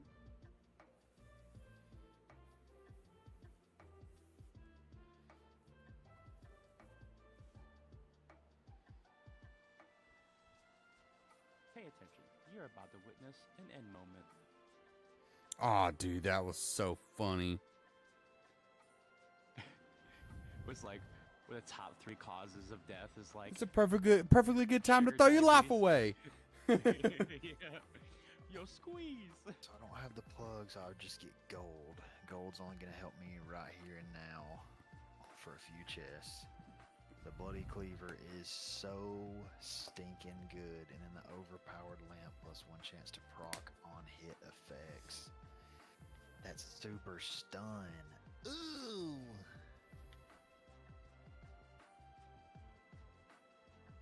I think damage-wise, I'd have to go with the Cleaver.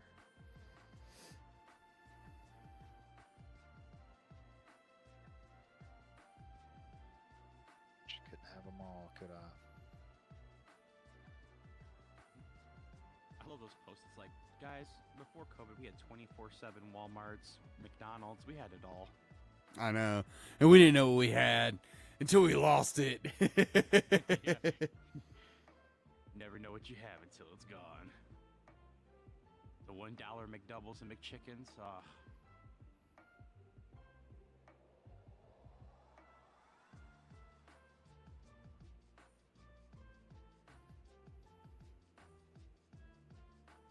think that's pretty much the map.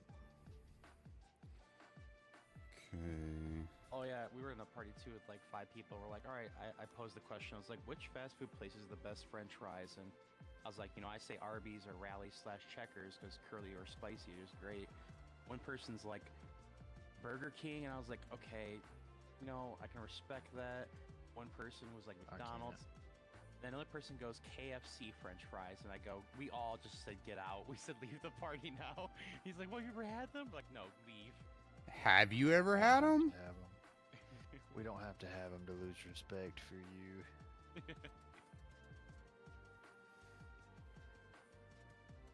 That person didn't deserve that hate. He was a martyr. Arby's is Speaking his good. truth. I honestly think Wendy's has pretty dope fries when they swap to trying to make them like McDonald's.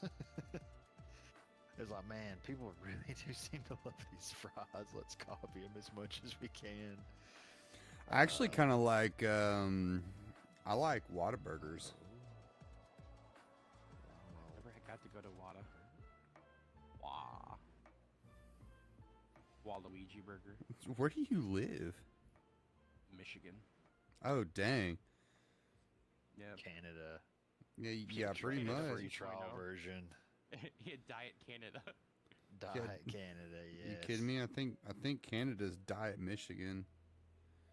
Anyway, Although actually, I don't know if you count them as fries, but like the nacho fries from like Taco Bell. Actually, thinking about it, dipping in those. Dude, cheddar Taco cheese. Bell used to have this thing. It was like a nachos verde, not nachos. It was like a salsa verde burrito, and it was like a steak burrito, had fries on it, and it had this spicy sauce on it. Dude, you want to talk about it? It was so good. And then they just Dude, like bring back- took it off the menu. Yeah. Bring back the volcano sauce. Because like they kept the spicy shells, but they took away the like spicy volcano cheese sauce. That was a crime.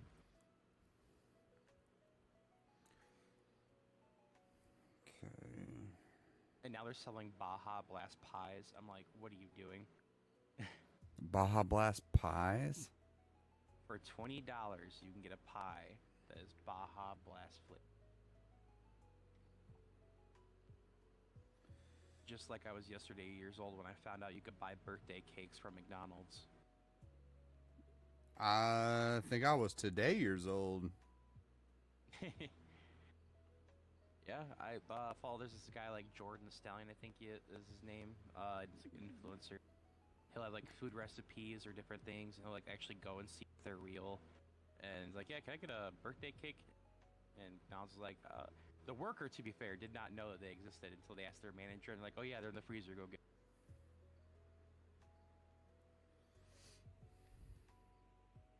fun fact, you totally can. Ordering off the secret menu over here.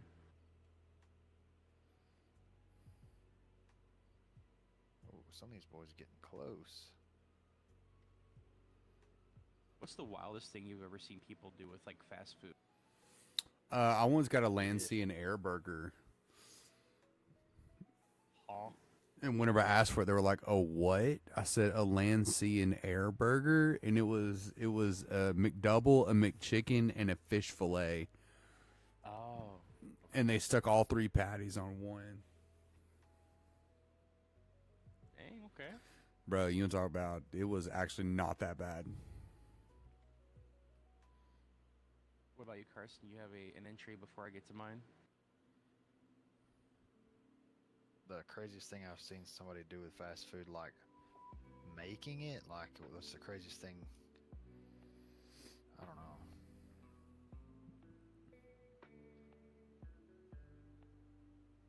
Because Go ahead. I had a buddy order 2 Big Macs, and he drilled a hole in the middle of these Big Macs Pause. cut out a Pause. Yeah. How did he drill a hole in it? He like had this metal cylinder that like cut out like the center of it, like you push it like down to like basically make a big circle and like he donutted it. Why? Oh, it gets better. He filled it halfway with Sprite and engineered a Big Mac bong and smoked weed out of his double Big Mac and then proceeded to eat it afterwards. And I think it was the most repulsive thing I had seen in my Sprite? entire life. Yep. That's just disgusting, dude. Yes. Yes. I was like, what possessed you to do this? He's like, what, man, never had a Big Mac bong before? And I'm like, no, believe me or not. No, I have not. Yeah, I was like, I'm gonna have to say no to that one. Survey says no. Chris Harvey's wiping his forehead right now. Like, this stuff's Shit. wild. Yeah, for real. But to be fair, I've seen some pretty wow, how am I gonna say this word? They've used ingenuity to design some really wild ways to smoke weed. Let's see.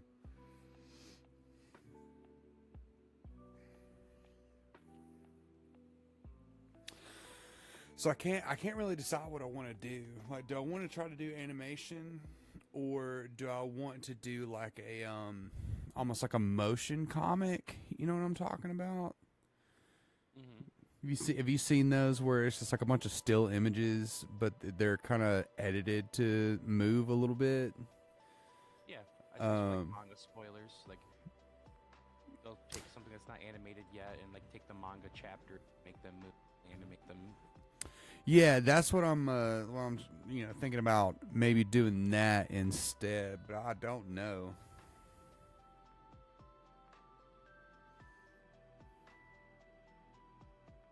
I mean, honestly, it's whatever you. I feel like just getting your feet wet, going out there because you already have like our responsibilities already, from what I hear, and like going full animation would take up so much of your time. I would just find out what's both cost effective but also time effective for you. Because I'm sure no matter what, there's people out there that are going to enjoy what you put out. That's true, and it's Like, going to get the you same what you want. point. I mean, what? It's going to put the same point across. You know what I mean? It's not it's not going to gain anything. It's not going to gain me anything from doing it because it's for an advertisement for a Kickstarter. So it's like, should I even put in the work of doing the animation, or should I just do like what I'm used to and just do a comic? You know what I mean? Because it's way less work. But instead of doing like an actual page with panels, just do each individual page as its own panel. I can just edit it together over music.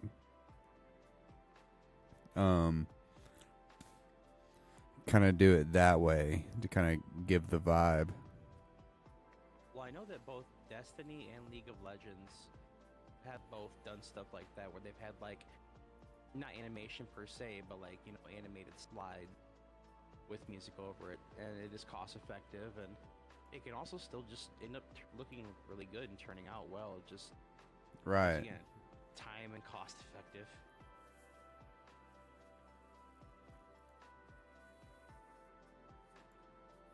Depends. This Are you is trying to get gonna hired by take Jeff forever. Bezos? I'm just kidding. I think when I get the decks, I'll be kicking.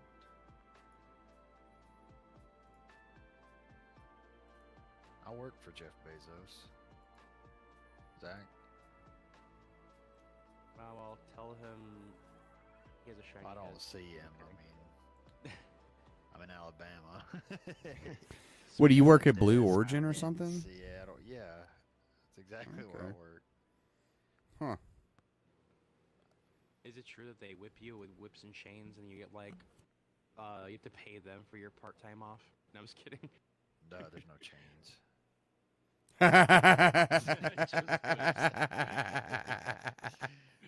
Dude. No, it's not. No, they're not like slave drivers or anything. I mean, they kind of are in a way, but they're not. No, I just mean, heard stories, media. You know how they blow things out of proportion, man. Yeah, like they're like it's just like the Amazon warehouses. These guys are suffering. I mean, Yes. we are suffering, but we are compensated for it.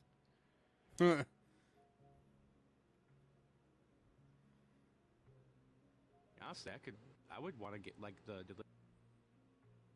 go blasting some music while it's gone in 60 seconds, delivering people's packages. Yeah.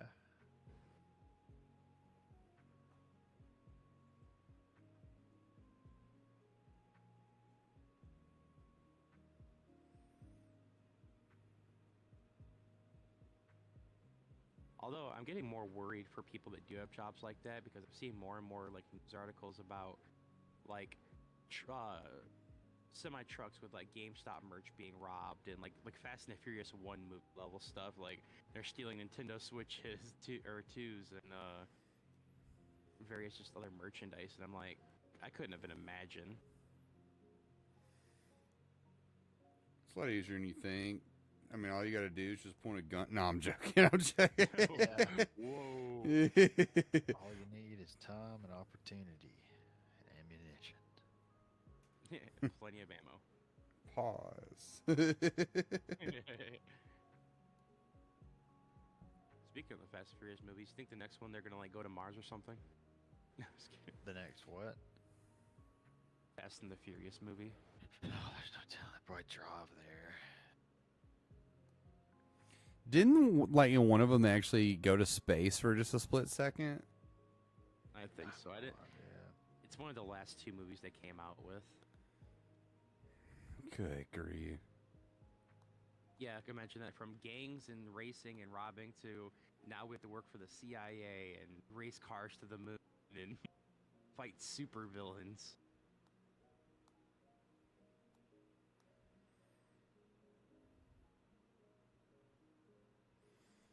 It's like, weren't you guys like literally just drag racing not that long ago? For real, we've come a long way from Tokyo Drift, my friend. Yeah. Although the music from that movie still a banger.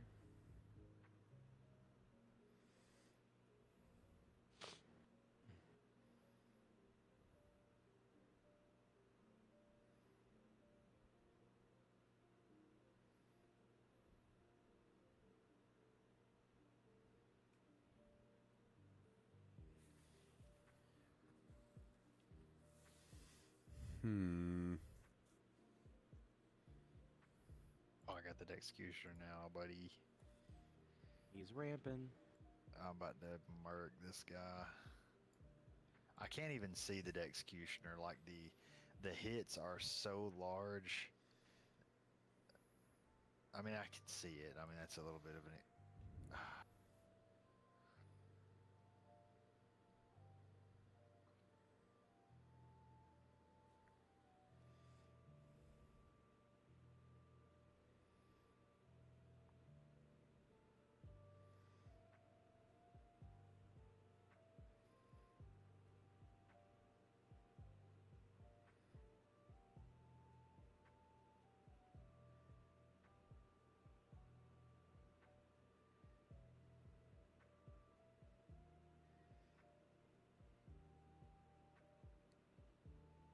Toast now, homie.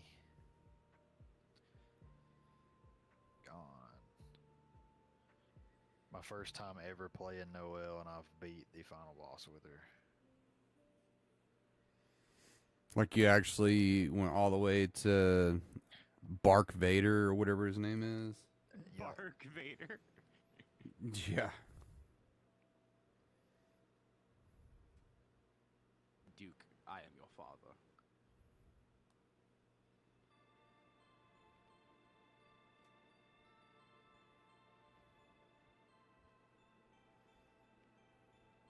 I'm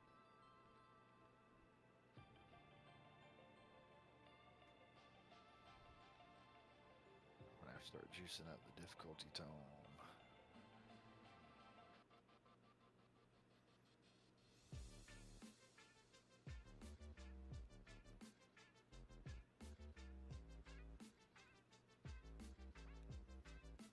attack literally takes up I have like a aura around me, the frost aura. I think you've seen it last night, Corey. It literally takes up this entire floating island. Ha.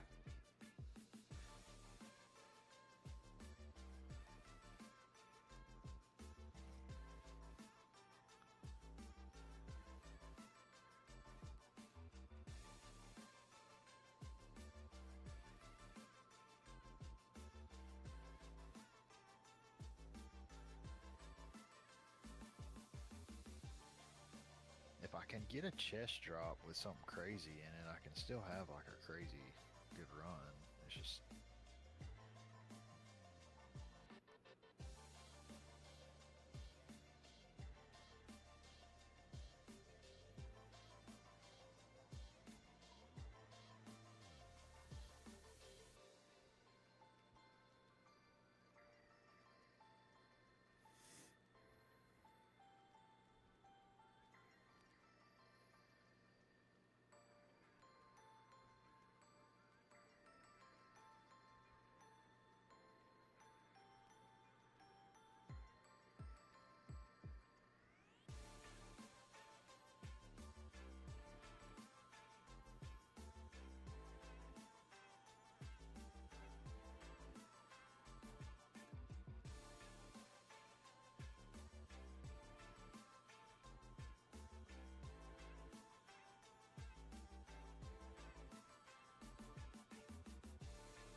oh, is that about to kill me? I think I've got auto juice. I do. Idle juice. He's juicing. Yeah, auto juice. Once you sit here for so long, it doubles your damage. Wow. I'm getting shocked for some reason.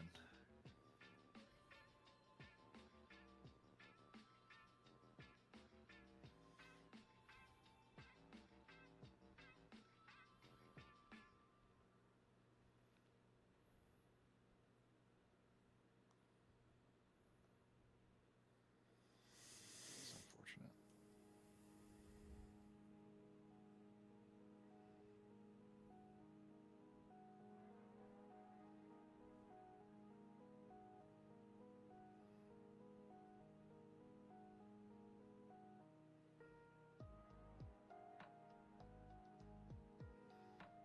I don't really know what's shocking me.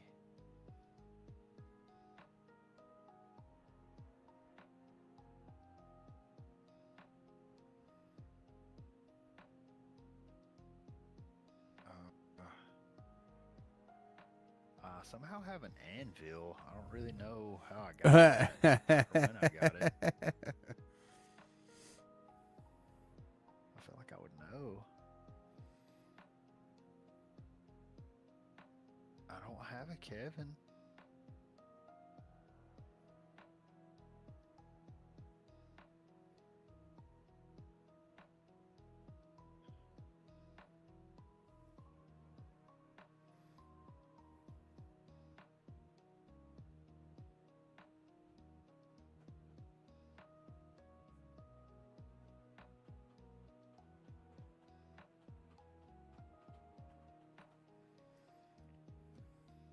Yeah, I have no idea why I'm just sitting here getting shocked.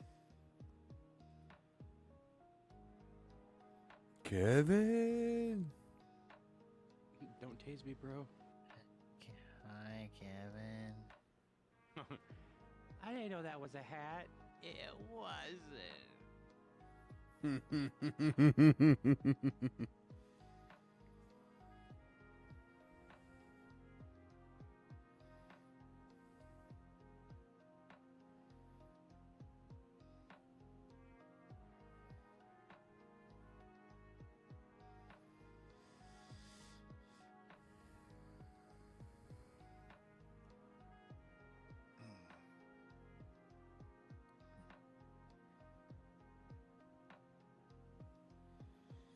It wasn't.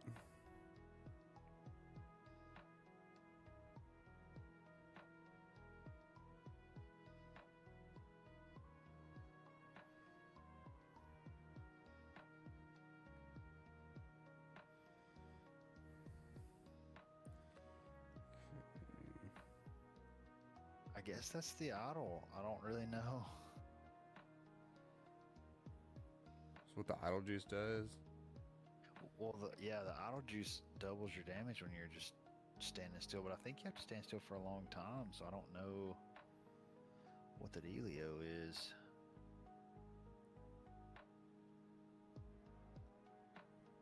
Well, there's the problem. You didn't switch it to Wumbo. It's gotta be what it is. It's elementary, SpongeBob. I wumbo, you wumbo, he, she, wumbo, the study of wombology. I thought you said Weast. Arkansas men arrested for taking turns shooting each other while wearing bulletproof vests after drinking all night. Huh. Is Arkansas the new Florida? Florida man, yeah. They're migrating. They're going north for the winter. I loved seeing all the posts like of how winter was really bad in the South, and I would just see like stuff being like, "Hey, Michigan, Half come an get inch your of weather. snow. It's on our lawn." Yeah, come get your weather. Yeah, and it was like half an inch. Meanwhile, I'm up here. I literally have a video of me walking through like 4 feet of snow with looking like a Viking. To You be know fair, nothing. to be fair, our snow consistency is vastly different. Well, and true, and like also just the infrastructure in the South isn't built for snow and ice. from what I Right. hear. Exactly. It's not at all. He gets it. Yeah, I was born in Louisiana, but I was a baby, and I'm glad I'm not there anymore because I heard stories of flying cockroaches and snakes that abduct your dog. So you know, I'm chill up here. Alright. Don't you forget it either. I'm just make it sound like a threat. Yeah, dude, no, I'm not even joking. If I saw a flying cockroach, like, I'm usually cool with almost all animals, but something flies at my face like that, I'm burning the entire state to the ground.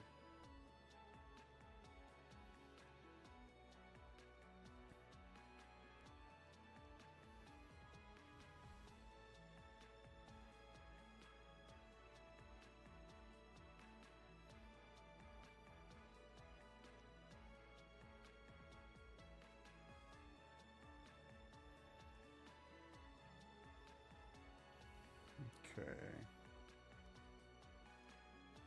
Alrighty, well, Jaden has lit the bat signal. I must now, Batman Ninja smoke. But you guys Thanks have a for good night. stopping by. And You just too, man. Good luck with the animation or your decision or whether or not to do animation, Corey. And good luck with your Mega Balkan. Mega 17. bonkin' spree. Yeah. I'm sure you could come up with some Peter Piper, pick a peck a pickle pepper type of thing for Mega Bonk. Yeah. And with that rap god, I am out.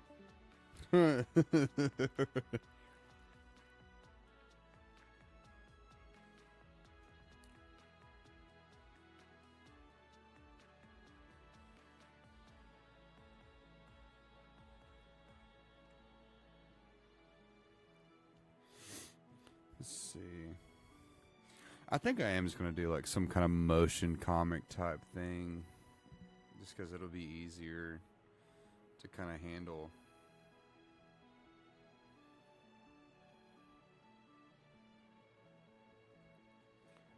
And I can put more detail into it because I'm not having to like animate movement and whatnot. Because it's gonna give me the same result.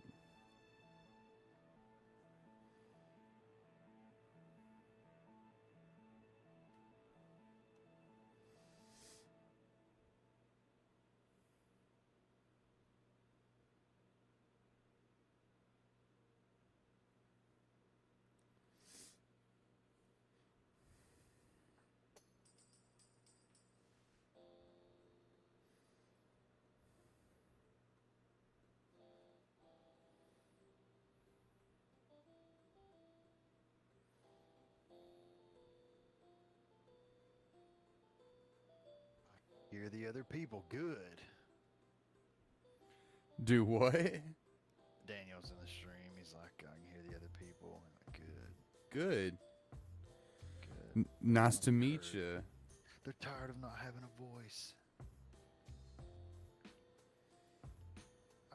Daniel, please do not take what you're seeing here as like accurately represented gameplay, because this is like super end game, and I've kind of got like a whole thing going here.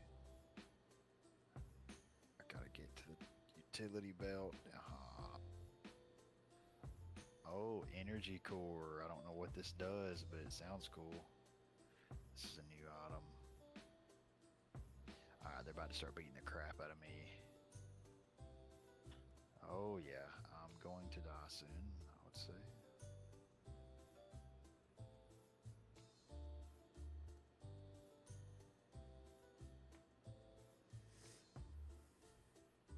That's it. I got her to rank 100 in a single game.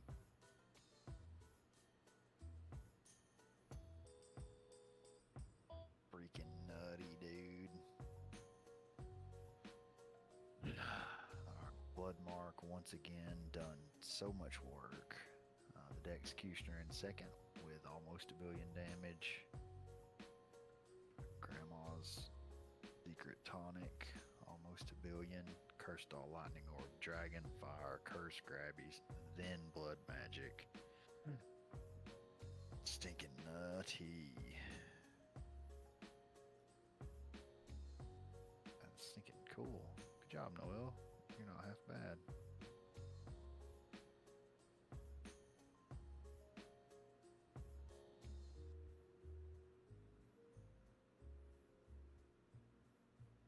Well, that's good stuff.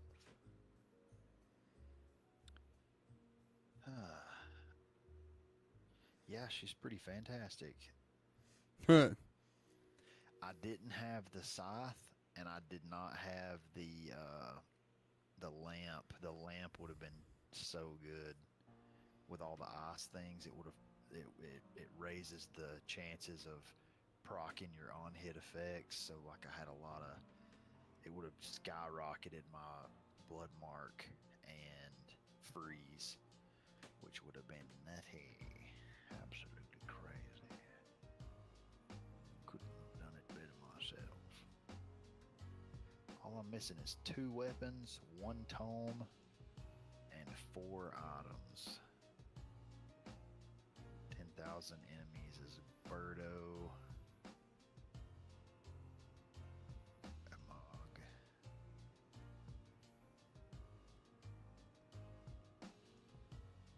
Think I'm gonna bonk.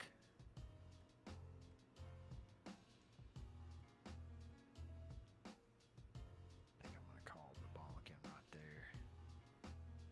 I'm gonna look at this Kuja deck. I always want to go to Goldfish, and I click Crunchyroll. Oh yeah, because they're the same. Yeah, they're the same. Like, it's a square. It's an orange square with a symbol. They're Yeah. both circular symbols. One is like the shape of an eyeball, and the other one is like almost an obscure yin and yang.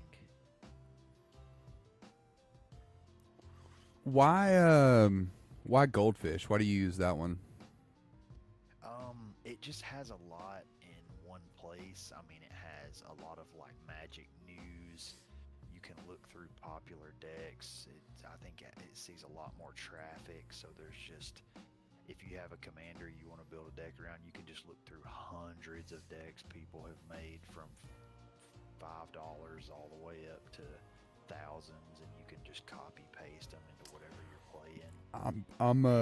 It also has a deck builder that's almost as good as Archidect.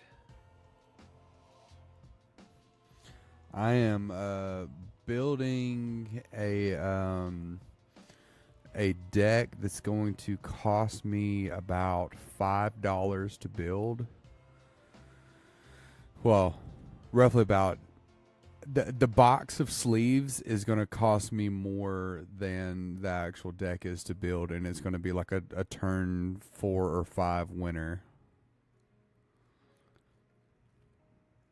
Nice. Literally just because it's funny and it's cheap. How often will I play it? Not very. But it's just something goofy just to be like, what the heck is that? Okay.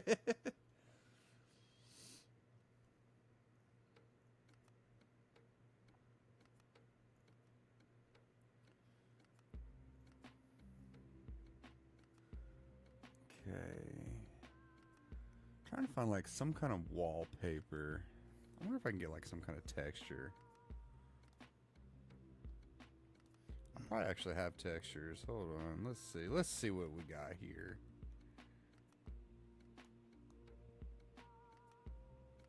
Oh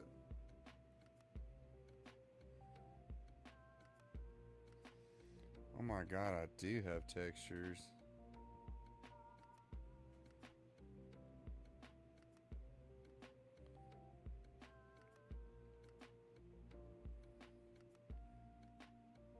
So I feel like I did a pretty good job with this. Have you considered putting... This is so stupid. Anytime you get on EDH Shrek, these cards are always here, right? So it's like, I would recommend Demonic Tutor, Vampiric Tutor, and the One Ring in this deck. It's like, yeah, no poot. Of course, it would be great. Why wouldn't I? Yeah, absolutely. Kefka.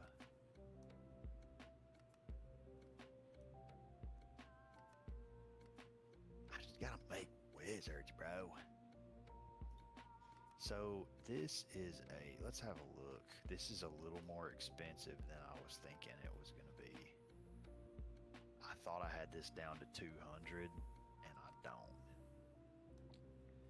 I got it about 400.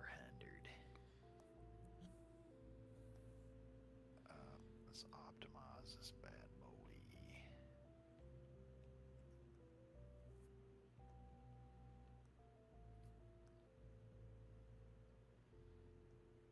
Optimizing your cart.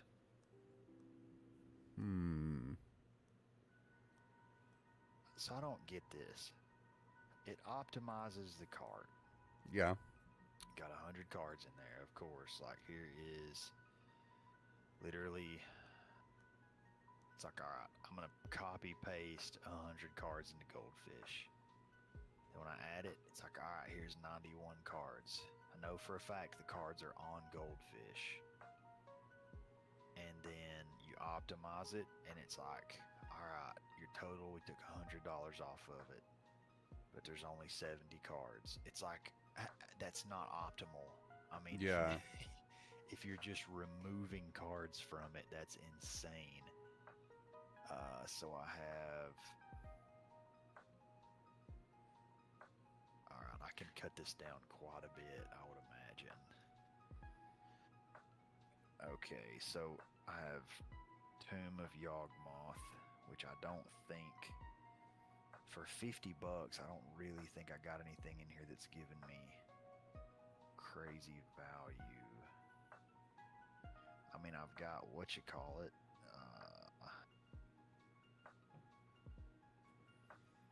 cable coffers, but it's like, I'm pretty sure I can get around the ramp with just cheap spells that let me draw and create mana. You know, it's like I don't think I'm gonna. The game so far, I've had cable coffers when I played it, and I've never made it to a point where I could play cable coffers and like actually get any mana out of it.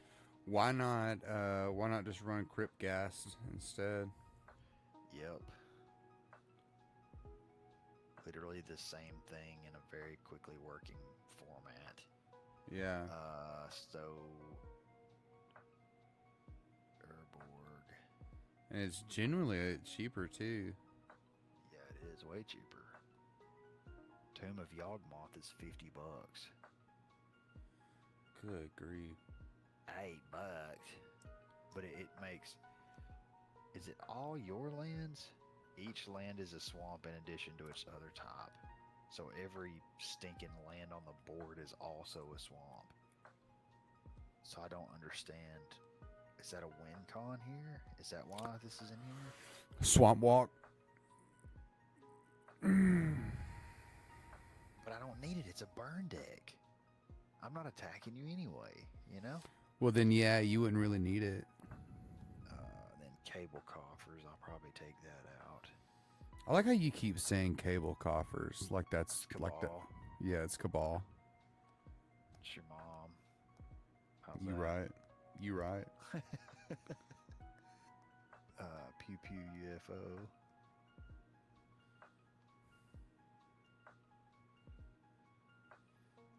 Tap it to put a land on the battlefield. That's okay.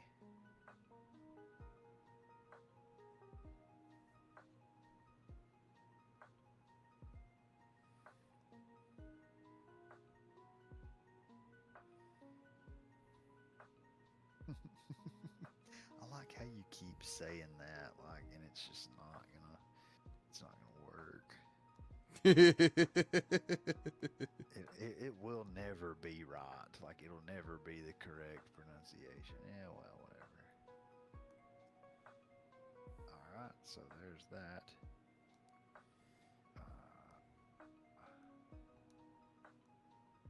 Got a few shock lands in here. No, don't like that either. City on fire.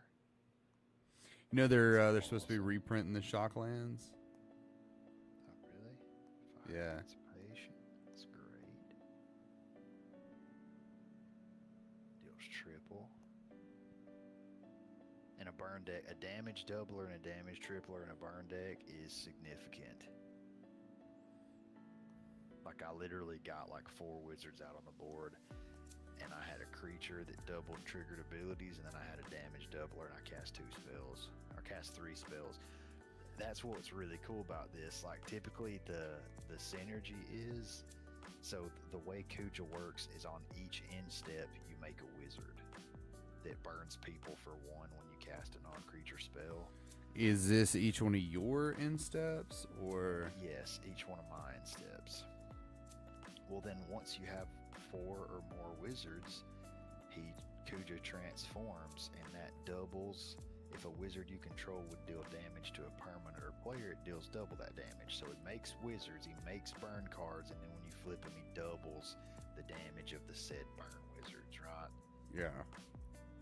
Well, I would literally play a ramp card like Dark Ritual or Culling the Weak, which would give me more mana Yeah. in exchange for 1 mana. So I played Dark Ritual, that hit everybody for 16, and then I played like draw 1 card and then make a treasure token. That was 2 more spells, so I hit everybody for 48 in one go. Bang, bang, bang. Mink, mink, mink. Ming, ming, ming. Ming, ming, ming.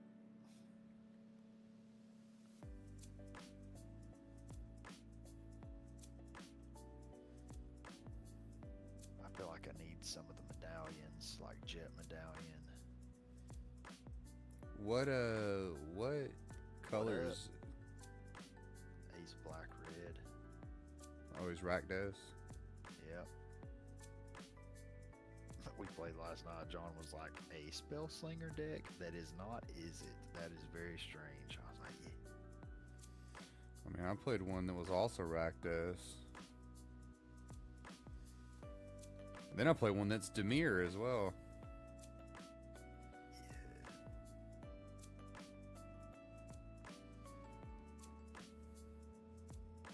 So what are some more of my big ticket cards? Deadly Rollick. If you control a commander, cast a spell for free, exile target creature. So that's a free cast, free burn for $20. Cabal Ritual.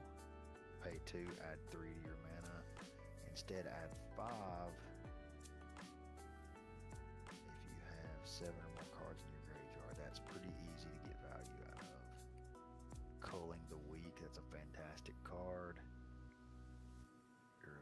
Obrask. Oh, he's like a burn creature saga Phyrexian.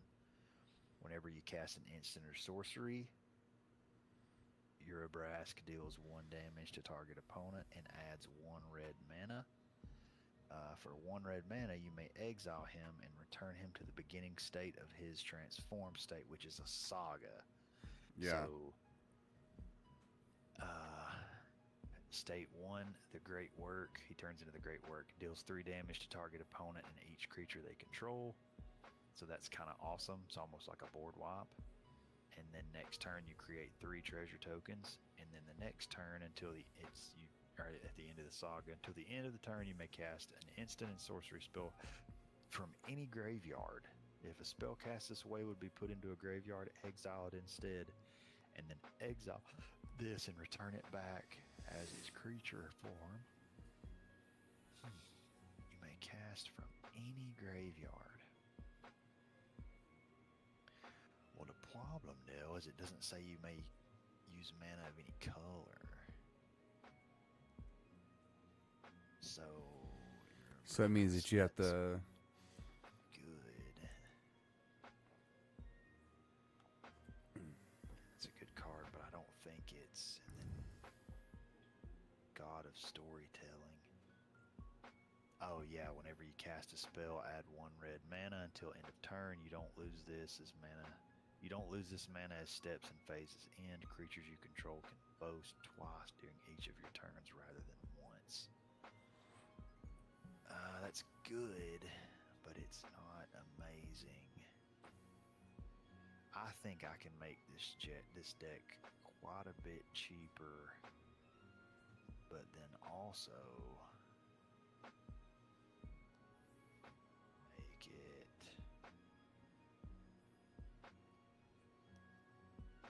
better.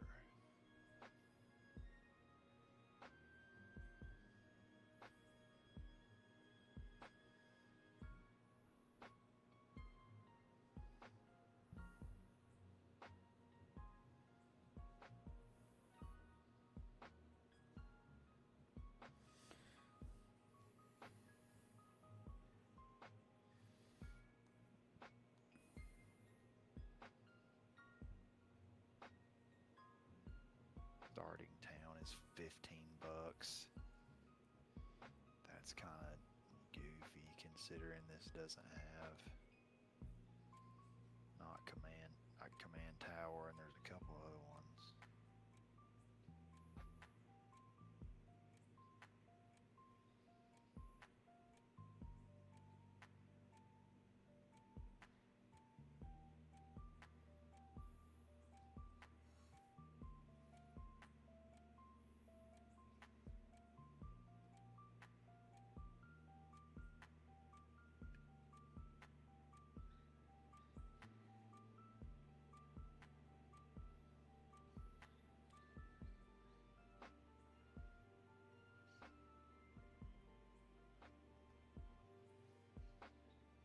Luxury suite.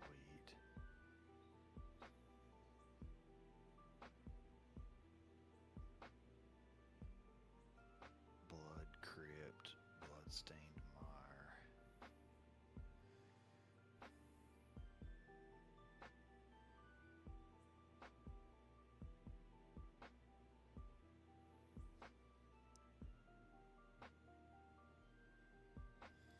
Is there anything that like anybody could play that you would be like, absolutely not? And I mean a strategy. I don't mean cards. I mean a strategy. That you're like, do what? Stacks. Really? Why? A little stacks is not terrible, like sack your creatures, but like,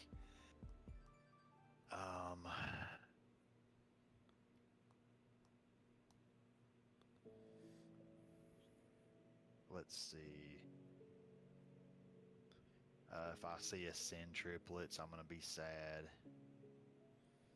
Sin Triplets. I don't know if I know about that one. It's mono blue.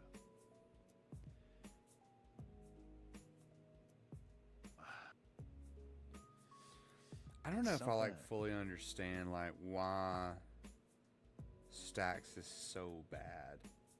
All right. Stacks is it stands some kind of crazy acronym that doesn't really go along with it, but what it is the win con Stacks is not, hey, I made this deck better, so I'm gonna win really fast. It's like, hey, I made this deck and it's gonna make you play really slow or not at all. Yeah. And it's like neat. You just the goal is just to lock people out of the game. And that truly does become a really good Stacks deck. That truly is what happens. I mean, it's like you can keep drawing and you can do whatever, but your lands are never going to untap. All your creatures are tapped. Your spells cost 3 extra mana. Yeah. I mean, you truly cannot play. Like, you can play a land, and it won't. Maybe if you just sit there for like 5 turns and play 5 lands, you can eventually cast one spell that might help you. But by then, I mean, they're just going to keep stacking those Stacks cards on their board. And that's not a fun strategy to me. Like, hey, I don't think I can beat you, but I'm going to stop you from playing. Like, it's not uncommon for people to lock, like, oh, how do you win with that deck? What's her name? Teferi? She's a pretty popular Stacks commander.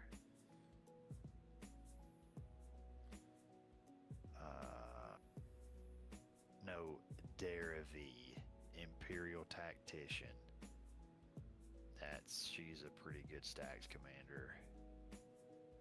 I'll tell you what she does right here. Yeah. Inform me. You take people's land. Like a lot of the suckiest cards in Magic are Stacks. Players can't search their library.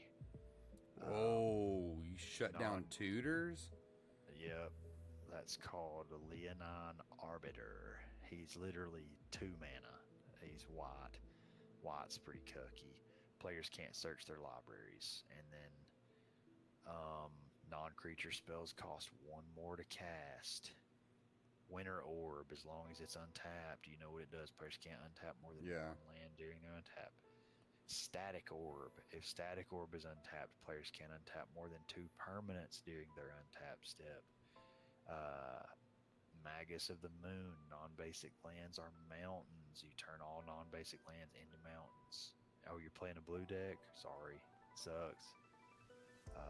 Non-basic lands do not untap during their controller's untap step.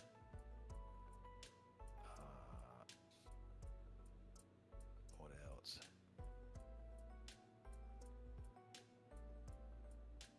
Karavek deals damage equal to the spell's CMC when you cast it.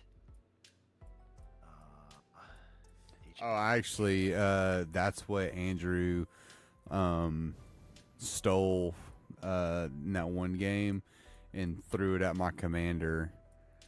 Yeah, that's what he did. He threw it at my commander because my commander had Death Touch because I was like whittling everybody down and fast with Karavek. Yep. Activated abilities of creatures cannot be activated. Triggered abilities cannot be triggered.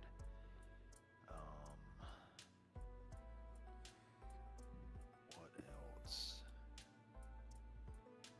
You can wheel their hand.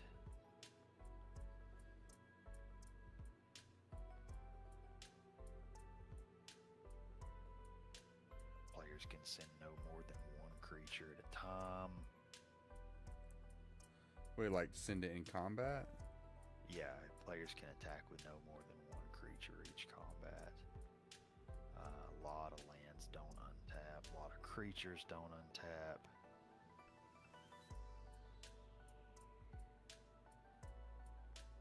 Whenever players cast spells, they lose life. Whenever they play land, they lose life.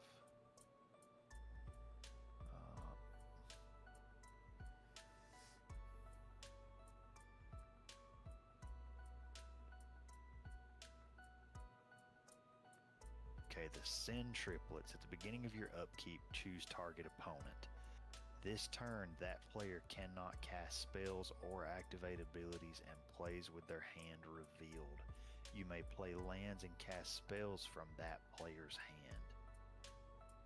Wow. Yes, very not a fan. Like people are not a fan of this. Yeah, all right, this turn. Like, and nobody can counter this because you're not allowed to cast spells or activate abilities. And I get to cast spells out of your hand and play your lands. So not only am I'm taking your lands away, and I'm casting your spells, and you can't do anything about it. Yeah.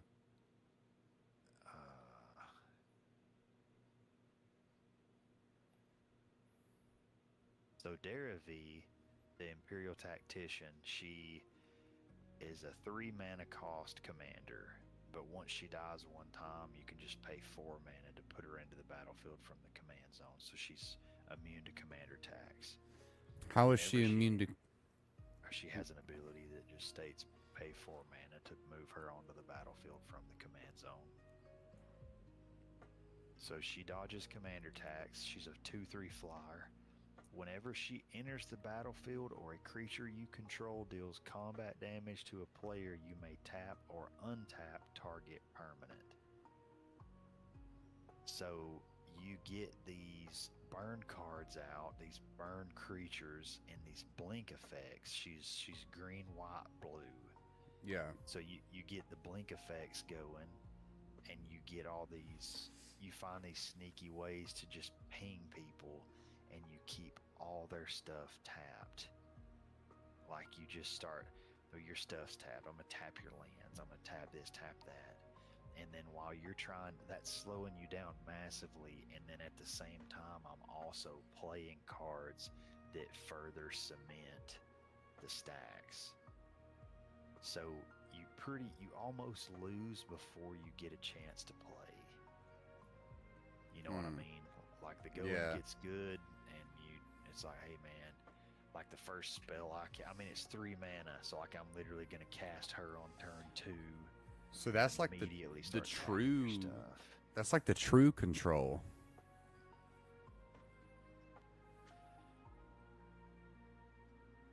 Yeah. It is.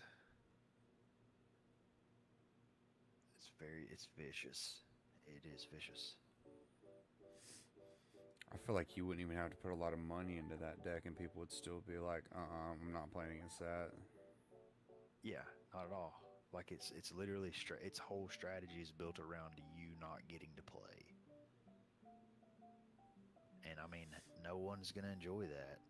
It's very common for stacks decks to win because people scoop. Well, you can scoop at instant speed. That's true. You can scoop at instant speed, just saying. All right, I'm gonna go ahead and end this stream, but I'm not gonna hop out of Discord just yet. All right, everybody, thank you for coming by, hanging out, and watching what I got going on. Make sure you follow Extinction on Kickstarter. And yeah, I stream every Tuesday around 8-ish Central Standard Time. We will see you guys next time.